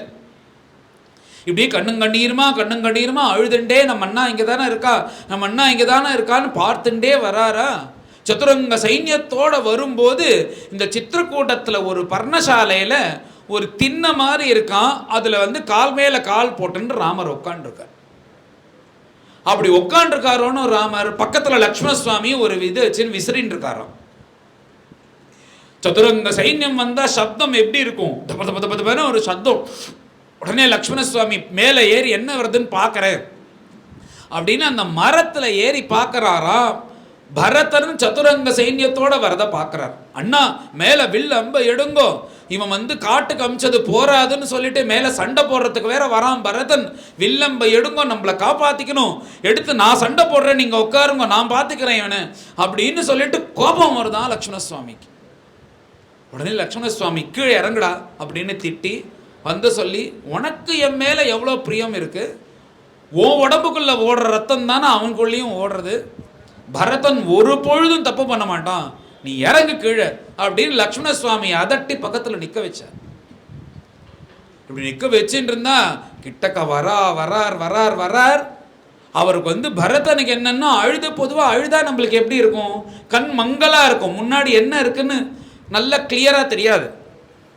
அவர் அழுது எத்தனை நாள் அழுதுன்னு இருக்கார் அண்ணாவை பார்க்கணும்னு. அழுது கண்ணெல்லாம் வீங்கி எப்ப பார்த்தாலும் கண்ணில் ஜலத்தோடையே இப்படியே பார்த்துட்டே இருக்கும்போது ஒரு குடில் தெரியுது. அந்த குடில் வாசல்ல ஒரு திண்ணை, அந்த திண்ணையில யாரோ ஒரு ரிஷி உட்காந்துருக்காருன்னு நினைச்சிட்டு இருக்கார் எப்பயும் போல. சரி, ரொம்ப தூரம் அப்புறம் இவர் தான் இருக்கார், இவர்கிட்ட ராமர் எங்க இருக்காருன்னு கேட்டு பார்ப்போம்னு கிட்டக்க வந்துட்டே இருக்காராம். இப்படி வரார் கிட்டஜே உட்டஜே ராமமாசீனம் ஜட்டாமண்டலதாரினம் கிருஷ்ணாஜினதரம் தம் தூ சீரவல் கலவாசசம். கிட்டக்க வர பார்த்தா ராமர்னு தெரிஞ்சிருது. உடனே அழுக இன்னும் ஜாஸ்தி ஆறுது ராமரை பார்த்த உடனே.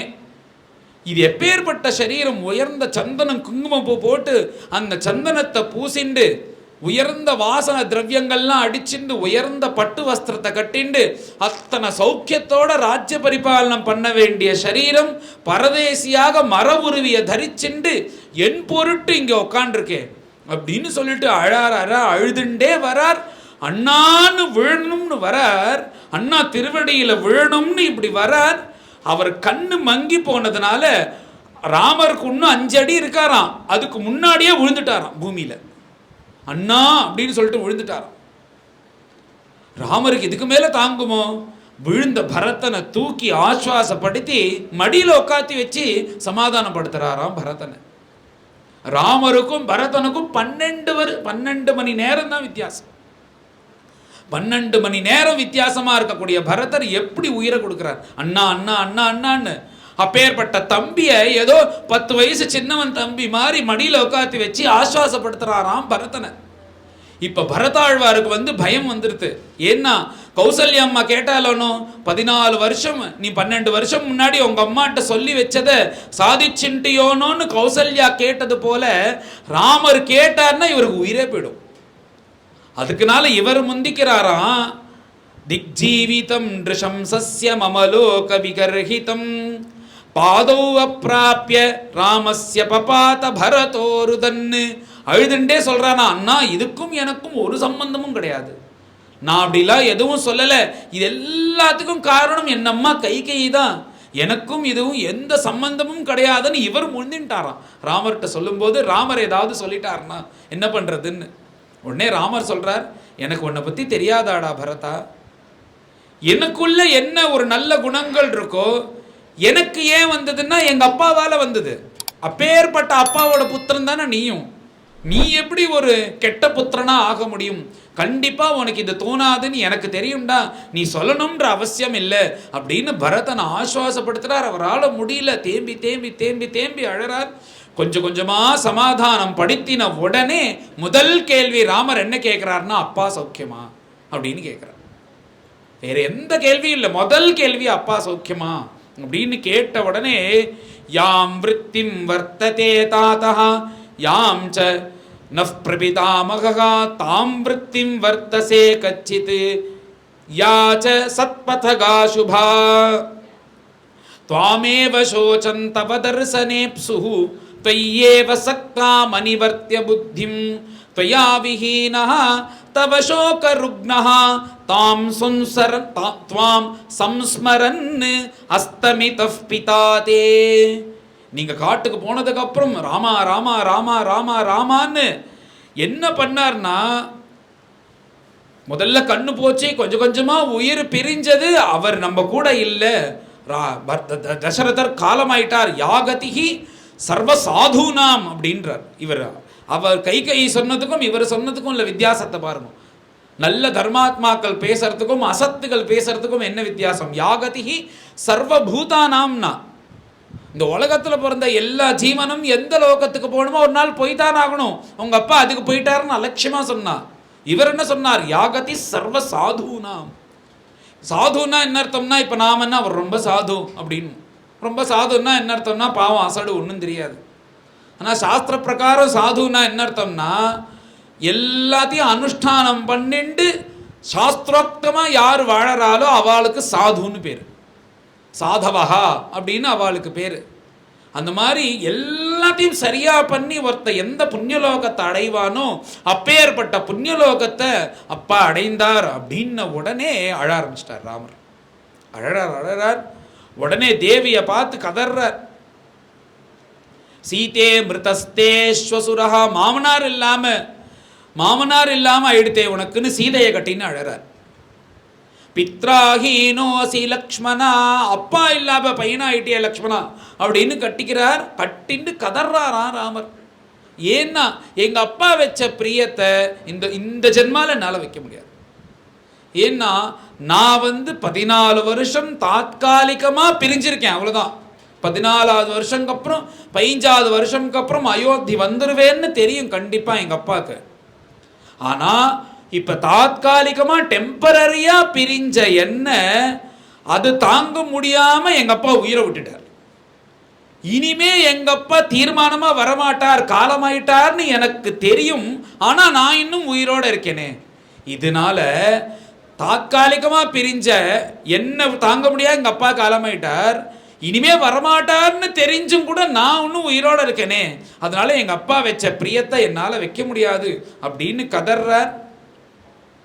கதறி மேல அவரும் தர்ப்பணம் பண்ண வேண்டிய காரியங்கள்லாம் இருக்கே, அவருக்கும் அத்தனை காரியத்தையும் காண்டர் பண்ணிட்டு எல்லாத்தையும் முடிச்சிட்டு மேல எல்லாரும் ஆலோசனைக்கு வந்துட்டா.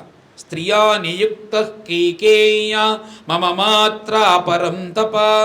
அண்ணா நீங்க நீங்க காட்டுக்கு கிளம்பி வந்தது ரொம்ப தப்பு அப்படின்றார் பரதர்.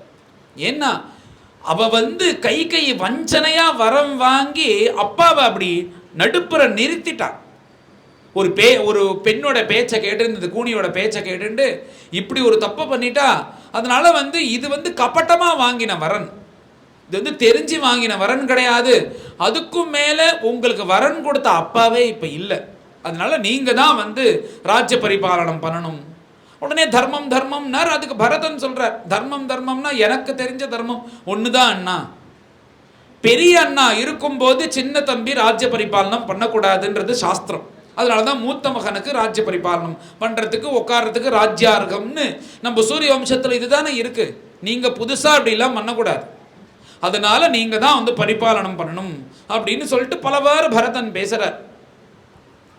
குலீனஹா சத்வசம்பன்னஹ தேஜஸ்வி சரிதவ்ரதஹ ராஜ்யஹேதோ கதம் பாபம் ஆச்சரேத் மத்விதோ ஜனஹ சாந்த்விதா மாமிகா மாதா தத்தம் ராஜ்யமா இதம் மமா. அதனால இது வந்து கபட்டமா வாங்கின ராஜ்யம் எங்க அம்மாவால. அதனால இந்த ராஜ்யத்தை கைகையே உங்களுக்கு திருப்பி கொடுத்துடுறான். யார் இப்ப இது வந்து ராஜ்யத்தை வாங்கிட்டு எங்கிட்ட கொடுத்தது கைகையணும். அந்த கைகையோட்டே நான் திரும்பி உங்கள்கிட்ட கொடுத்துட சொல்றேன். நீங்க தான் இனிமே ராஜ்ய பரிபாலனம் பண்ணணும், நீங்க தான் ராஜ்யாவா இருக்கணும் அப்படின்னு சொல்லிட்டு பரதன் பலவாறு சொல்ற. உடனே இதுக்கு ராமர் ஒத்துக்கல. உடனே பரதன் சொல்றார், அப்படியானால் யாரோ ஒருத்தர் வந்து காட்டுல இருக்கணும், யாரோ ஒருத்தர் ராஜ்ய பரிபாலனம் பண்ணணும். இதுதான் கேட்டா. ஒருத்தர் காட்டுக்கு போகணும், ஒருத்தர் பரிபாலனம் பண்ணணும். அது யாருன்னா ஒன்னு பரதனுக்கு பட்டாபிஷேகம், ராமர் காட்டுக்கு போகணும். இப்படி சொன்னாலும் இதை இப்ப தலைகீழ மாத்திப்போம். ராம பட்டாபிஷேகம்னு ஏற்பாடானது அப்படியே ஆகட்டும், நீங்க ராஜாவா இருங்கோ. நீங்க காட்டுக்கு போகணும்னு வச்சுருக்கிறத நான் எடுத்துக்கிறேன் விரதமா. நான் 14 வருஷம் காட்டுல இருந்து திரும்ப வந்து நான் உங்களை வந்து பார்க்கறேன் அப்படின்னு என்னென்னவெல்லாம் சொல்லி பார்க்கறாராம் ராமர்கிட்ட பரதன். உடனே ராமர் சொல்றாராப்பா, சாஸ்திரம் அவனுக்கு வளைச்சுட்டே போனோம்னா இதுக்கு ஒரு முடிவே கிடையாதுரா. இன்னைக்கு தலைவலிக்கிறதுன்னு நான் 2 மணி நேரம் அப்புறம் சந்தியாவந்தனம் பண்றேன்னுவ, நாளைக்கு பண்ணவே முடியலன்னுவ, அப்புறம் வந்து இது பண்ண முடியல சாத்தம் பண்ணணும் அதுன்னு எனக்கு வந்து எனக்கு என்னமோ இந்த பிராமணாலாம் கூப்பிட்டு ஆகாரம் போடுறதுலாம் எனக்கு வந்து உடன்பாடே கிடையாது. என்ன அவள்கிட்ட என்ன காசு இல்லையா, பணம் இல்லையா, அவள் நம்மளை விட சௌக்கியமாக இருக்கா, அவளை போய் உட்காந்து வச்சு வரிச்சு இது பண்ண. எனக்கு வந்து அநாதாசிரமத்துக்கு போய் ஒரு 50 குழந்தைகளுக்கு சாப்பாடு போட்டால் அவள் பணம் இல்லாமல் கஷ்டப்படுறா, அதுதான் திருப்தியாக இருக்குன்னுவேன். திருப்பி அடுத்த வருஷம் என்ன ஆகும்னா, இல்லைப்பா அதுவுமே ஃப்ராடாக இருக்குது, அவள் முழுக்கெல்லாம் போடுறதில்ல, இந்த ஏதாவது ஒரு கோசாலைக்கு போயிட்டு அங்கே போய் பணத்தை கொடுத்து இதை தீர்த்துக்கலாம் அப்படின்னு. அதுவும் பார்த்தா அங்கேயும் ஒரே சரி வரல, ஒழுங்காக பண்ணுறாளான்னு தெரியல. இந்த குளத்துக்கு எங்கேயாவது நதிகளுக்கு போனால் மீன் இருக்கும், மீனுக்கு பொடி வாங்கி போட்டாலே பெரியவா சொல்லியிருக்கா பெரிய புண்ணியம்னு, அதை நான் பண்ணுறேன் அப்படின்னு. மனசு ஒரே மாதிரி இருக்கும் நம்மளுக்கு. ஒவ்வொரு நாளைக்கு ஒவ்வொரு மாதிரி மாறிண்டே இருக்கும். காத்தால இருக்கிற மாதிரி மத்தியானம் இல்லை, மத்தியானம் இருந்த மாதிரி சாயந்தரம் இல்லை, சாயந்தரம் இதுதான் வசத்தியும் தோன்றது, மறுநாள் காத்தால அதையே பிடிச்சி திட்டுறோம். இப்படி மாறிண்டே இருக்கும் இன்னும். அதனால தஸ்மாத் சாஸ்திரம் பிரமாணந்தே காரிய விவஸ்திதம். நீ வந்து இந்த பிராமணால கூப்பிட்டு ஆகார சாத்த தண்ணிக்கு போடுறேன்னா நீ ஏற்பாடு பண்ணது கிடையாது. உங்க தாத்தாவும் உங்க பிதாமகரும் பிரபிதாமகரும் இவ உடம்புல இருக்கான்னு மந்திரவத்தா அவாகனம் பண்ற. அவ தான் வந்து உட்காந்து சாப்பிட்றான்றது சாஸ்திரம். இதை நம்பி பண்ற. இப்ப இந்த பிராமணனா அந்த பிராமணா யார் வந்தா உனக்கு என்ன? அவ அதுக்கு அதிகாரியா? அவளை உட்காத்தி வச்சு நீ வரிக்கும் போது உன்னுடைய பித்திருக்கள்லாம் வரா. அப்படி நினைச்சுட்டு ஸ்ரத்தையா பண்ணிட்டு இருக்கிறதான ஸ்ராத்தம். இன்னைக்கும் எத்தனையோ பேர் பண்ணிட்டு இருக்காளே ஸ்ரத்தையா. யார் வந்தா அவளுக்கு என்ன? இன்னாருக்கு தான் கொடுக்கணும் இன்னாருக்கு கொடுக்கணும் கிடையாது. அந்த அதிகாரியா இருந்தா அவளுக்கு கொடுத்து தான் ஆகணும். இது வந்து சாஸ்திரம். அதனால ஒவ்வொரு வருஷத்துக்கும் சாஸ்திரமானது மாறவே மாறாது. நீ பாட்டுக்கு என்ன சொல்ற, இப்போ நான் யாரோ ஒருத்தர் காட்டுக்கு போகணும், யாரோ ஒருத்தர் ராஜ்ய பரிபாலனம் பண்ணணும்னா நீங்க ராஜ்ய பரிபாலனம் பண்ணணும், நான் காட்டுக்கு போறேன் இப்படிலாம் வரேன்னு கேட்கலையே.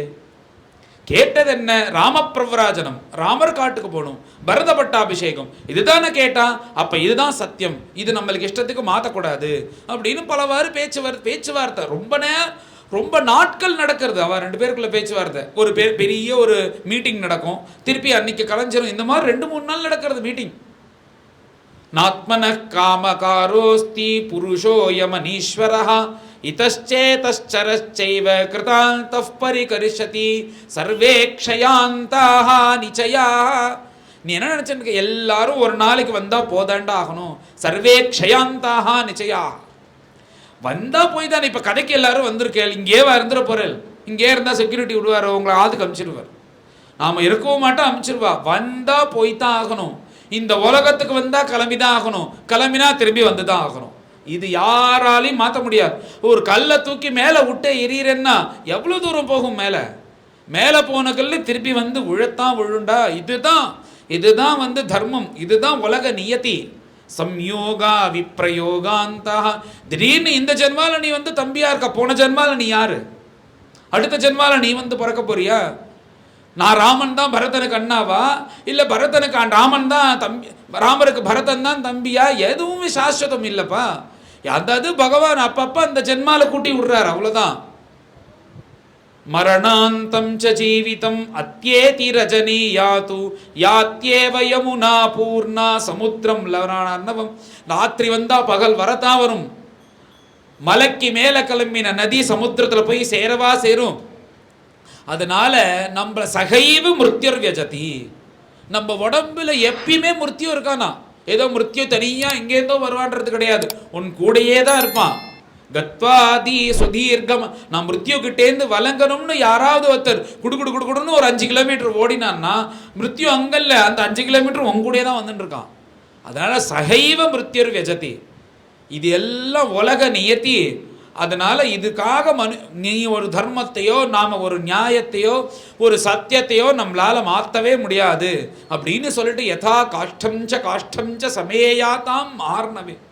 ஒரு பெரிய சமுத்திரத்தில் நடுப்புற பெரிய கப்பல் போகிறது. அந்த கப்பலில் பெரிய பெரிய கட்டைகள்லாம் ஏத்தின்னு போகிறான். திடீர்னு ஒரு 100 கட்டை கீழே விழுந்துருது.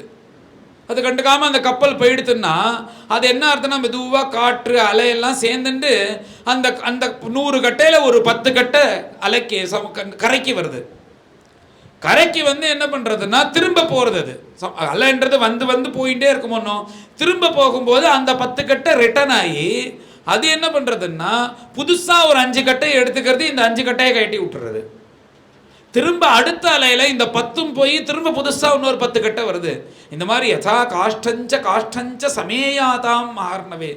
எப்படி இந்த கட்டை மாற்றி மாற்றி அழிச்சுன்னு வருதோ அதே மாதிரி தான் நம்மளும். இந்த ஜென்மால இவர் பர்த்தா, இவர் பையன், இவர் அம்மா, இவர் அப்பா. அடுத்த ஜென்மால இதில் யார் பிறக்க போறா, எங்கே பிறக்க போறா, என்ன பண்ணுறா எதுவுமே தெரியாது. ஆனால் நாம் என்ன பண்ணணும்னா ஜென்மத்துக்கு நீங்கள் தான் பர்த்தா, நீ தான் மனைவி, உன்ன மாதிரி ஒத்தி உண்டான்னு ஒவ்வொரு ஜென்மாலையும் போய் சொல்லிட்டு இருக்கோம். நம்ம நீ தான் வரணும்னு போன ஜென்மால அந்த மனைவியிட்ட சொல்லியாச்சு. இப்போ இந்த ஜென்மால இந்த மனைவியிட்ட ஒவ்வொரு ஜென்மாலையும் ஆசையாக சொல்லிட்டு இருக்கோமே தவிர யார் வரப்போறான்னு நம்மளுக்கு தெரியாது. நல்ல வேளை பகவான் ஜென்மாந்திர ஸ்மிருதியை கொடுக்கல, அது ரொம்ப நல்லது. போயிட்டே இருக்கும்போது இதே போர்வெளியில் அடுத்த லேனில் இருக்கிறவர் தான் போன ஜென்மால ஆத்துக்காரர்னா இவர்கிட்ட சொல்லும்போது அவர் தான் போன ஜென்மால ஆத்துக்காரர்னா எப்படி விரசமாக இருக்காதோ? மேலே இவாளுக்கு குடும்பம் நடக்குமா, என்னென்ன போலாம் யோஜனை வருமே. இதாவது தேவலாம். இது நம்ம மனுஷ ஜென்மான்னு நினைக்கிறோம். அங்கே ஒரு 2 பன்றி போயின்னு இருக்கு. இந்த வம்சத்தில் தான் போன ஜென்மா நீ பிறந்தேன்னா இந்த பன்னியோட வம்சம் தான் நான் சொல்லி சுத்த முடியுமா? அதனால நல்ல வேளை பகவான் என்ன பண்ணார்னா ஜென்மாந்தர ஸ்மிருதியை கொடுக்காம வச்சுட்டார். அதனால இந்த ஜென்மால தாண்டா நீ அண்ணா நான் தம்பி. அதனால இது வந்து இதுக்காகலாம் எதையும் மாற்றிட முடியாது அப்படின்ன உடனே அந்த மந்திரி எல்லாம் ஒருத்தர் இருக்கான், ஜாபாலின்னு ஒருத்தர். அவர் எழுந்துட்டார். அப்பயே நாஸ்திகவாதம் பேசுகிறாரா, இந்த பகவான்ற சாத்தோன்ற நீ வந்து இப்படிலாம் சொல்கிறாராமா, இதெல்லாம் யார் கண்டா? இதெல்லாம் சும்மா ஒரே ஏமாத்தின்னு மந்திரத்தை சொல்லிட்டு எதையோ சம்பாதிச்சுன்னு போயின்னு இருக்கிற மாதிரி தான் இருக்குது. யார் கண்டா? பித்தர்களை யார் கண்டா? அக்னியை யார் கண்டா? தேவர்களை யார் கண்டா? சும்மா இப்படியே இது பண்ணி இதெல்லாம் ஒன்றும் கிடையாது.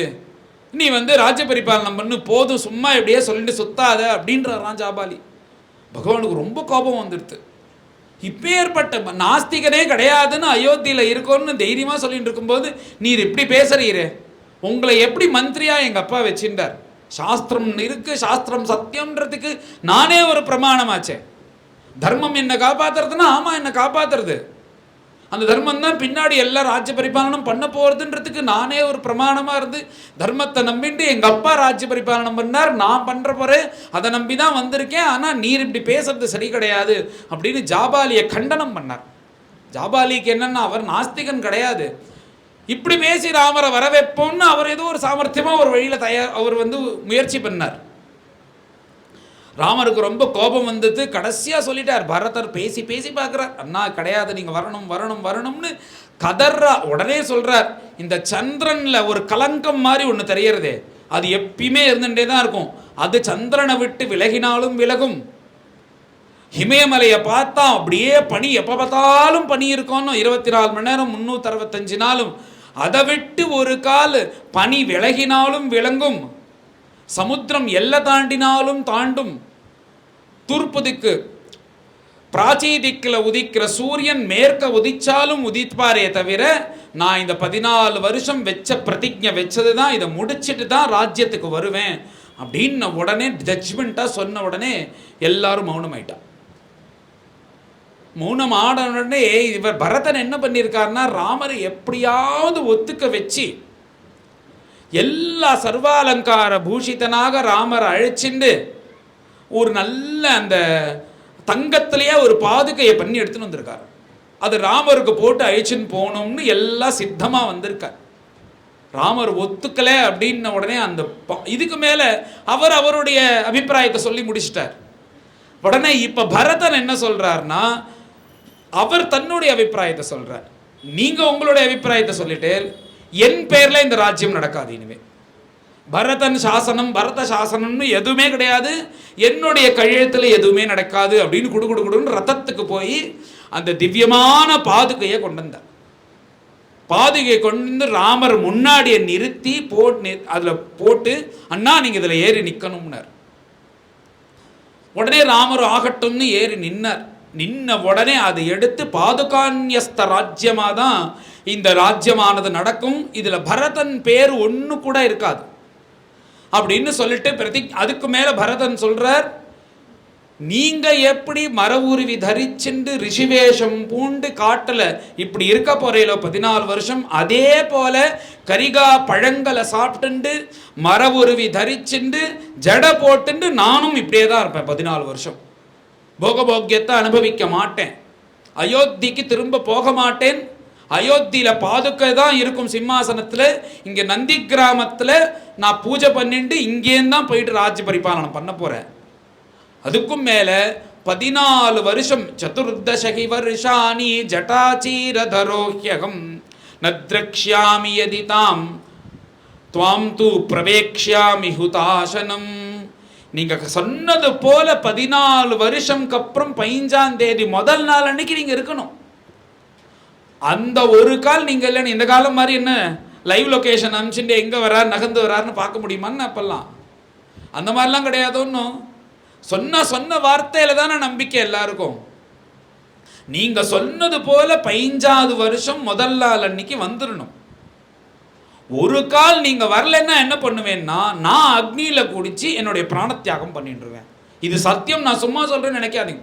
அதனால தான் ராவண சம்ஹாரம் ஆன உடனே நடந்து வரலான்னு தான் நினச்சார் ராமர்.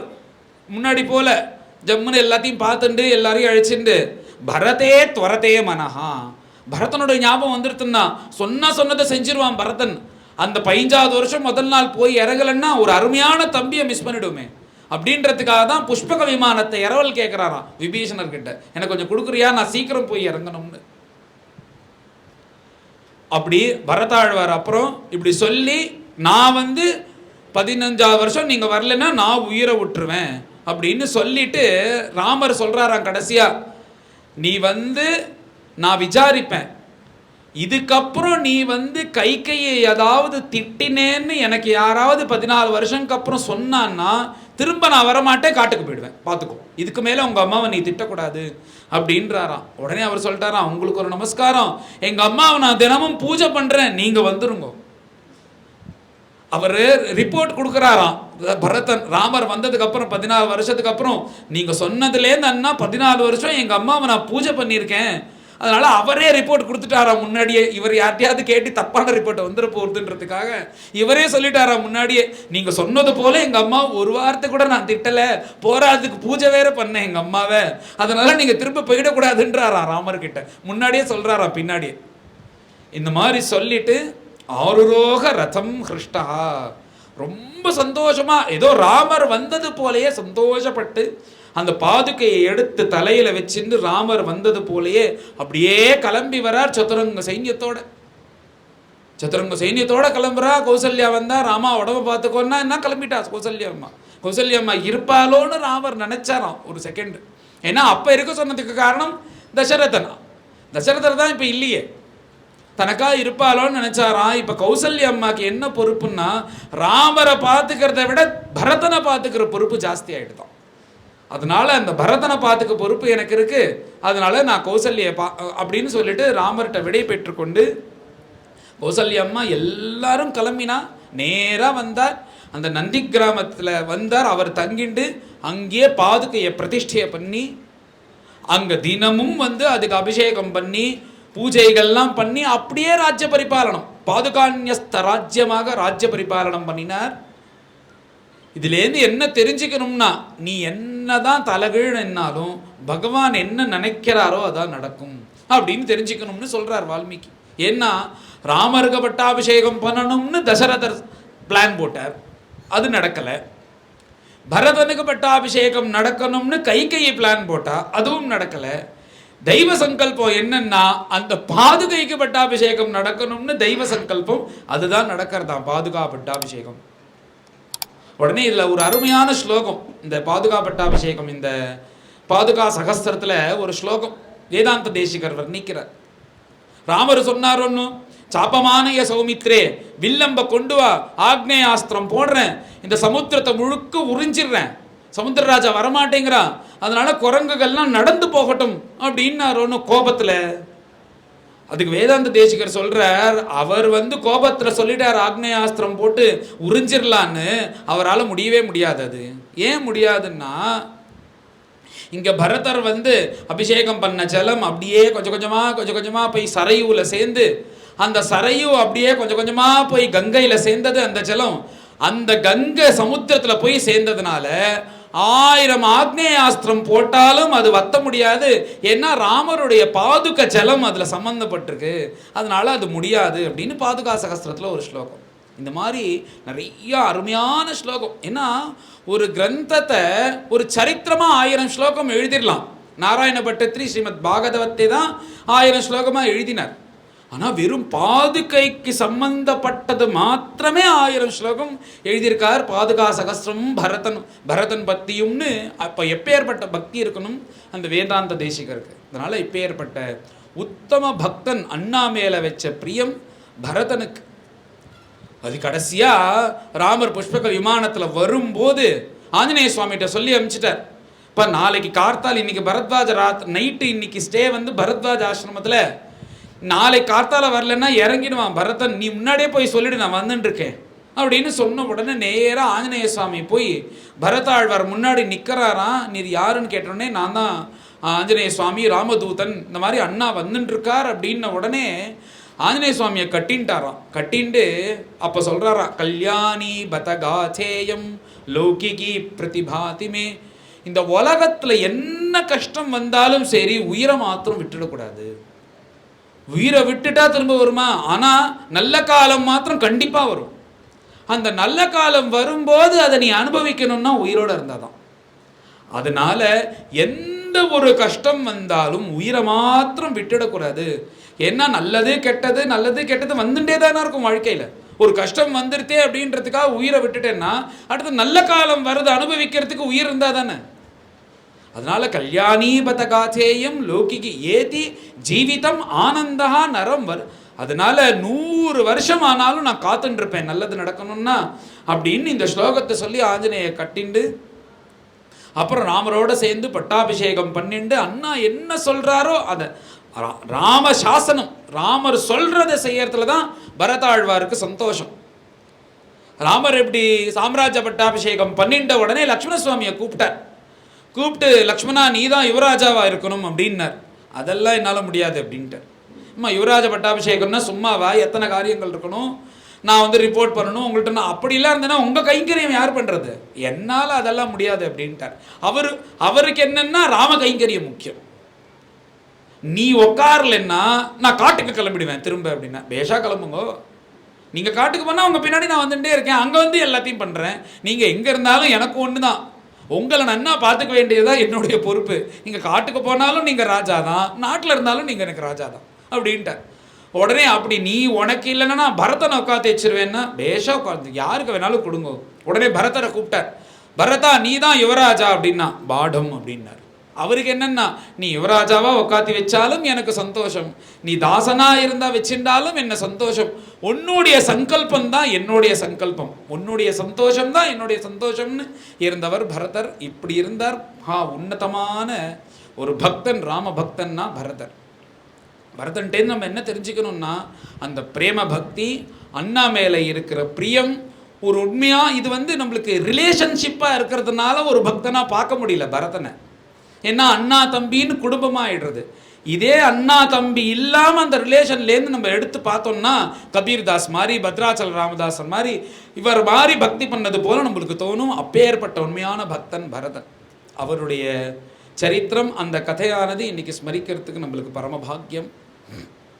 ஒவ்வொரு நாளைக்கு ஒவ்வொரு சப்ஜெக்ட். இன்னைக்கு பரதனுடைய ராமர், நாளைக்கு ரிஷிகளோட ராமன் தான் நினைக்கிறேன். நாளைக்கு அந்த அரண்ய காண்டத்தில் பகவான் ரிஷிகளோட என்னென்னலாம் பண்ணினார், எந்தெந்த ரிஷிகளுக்கெல்லாம் அனுகிரகம் பண்ணினார், யாருடைய ஆசிரமத்துக்கெல்லாம் போனார்ன்றத அதை பற்றி கொஞ்சம் விஸ்தாரமாக சொல்லக்கூடிய ஒரு பாக்கியம் அப்பேற்பட்டது. இங்கே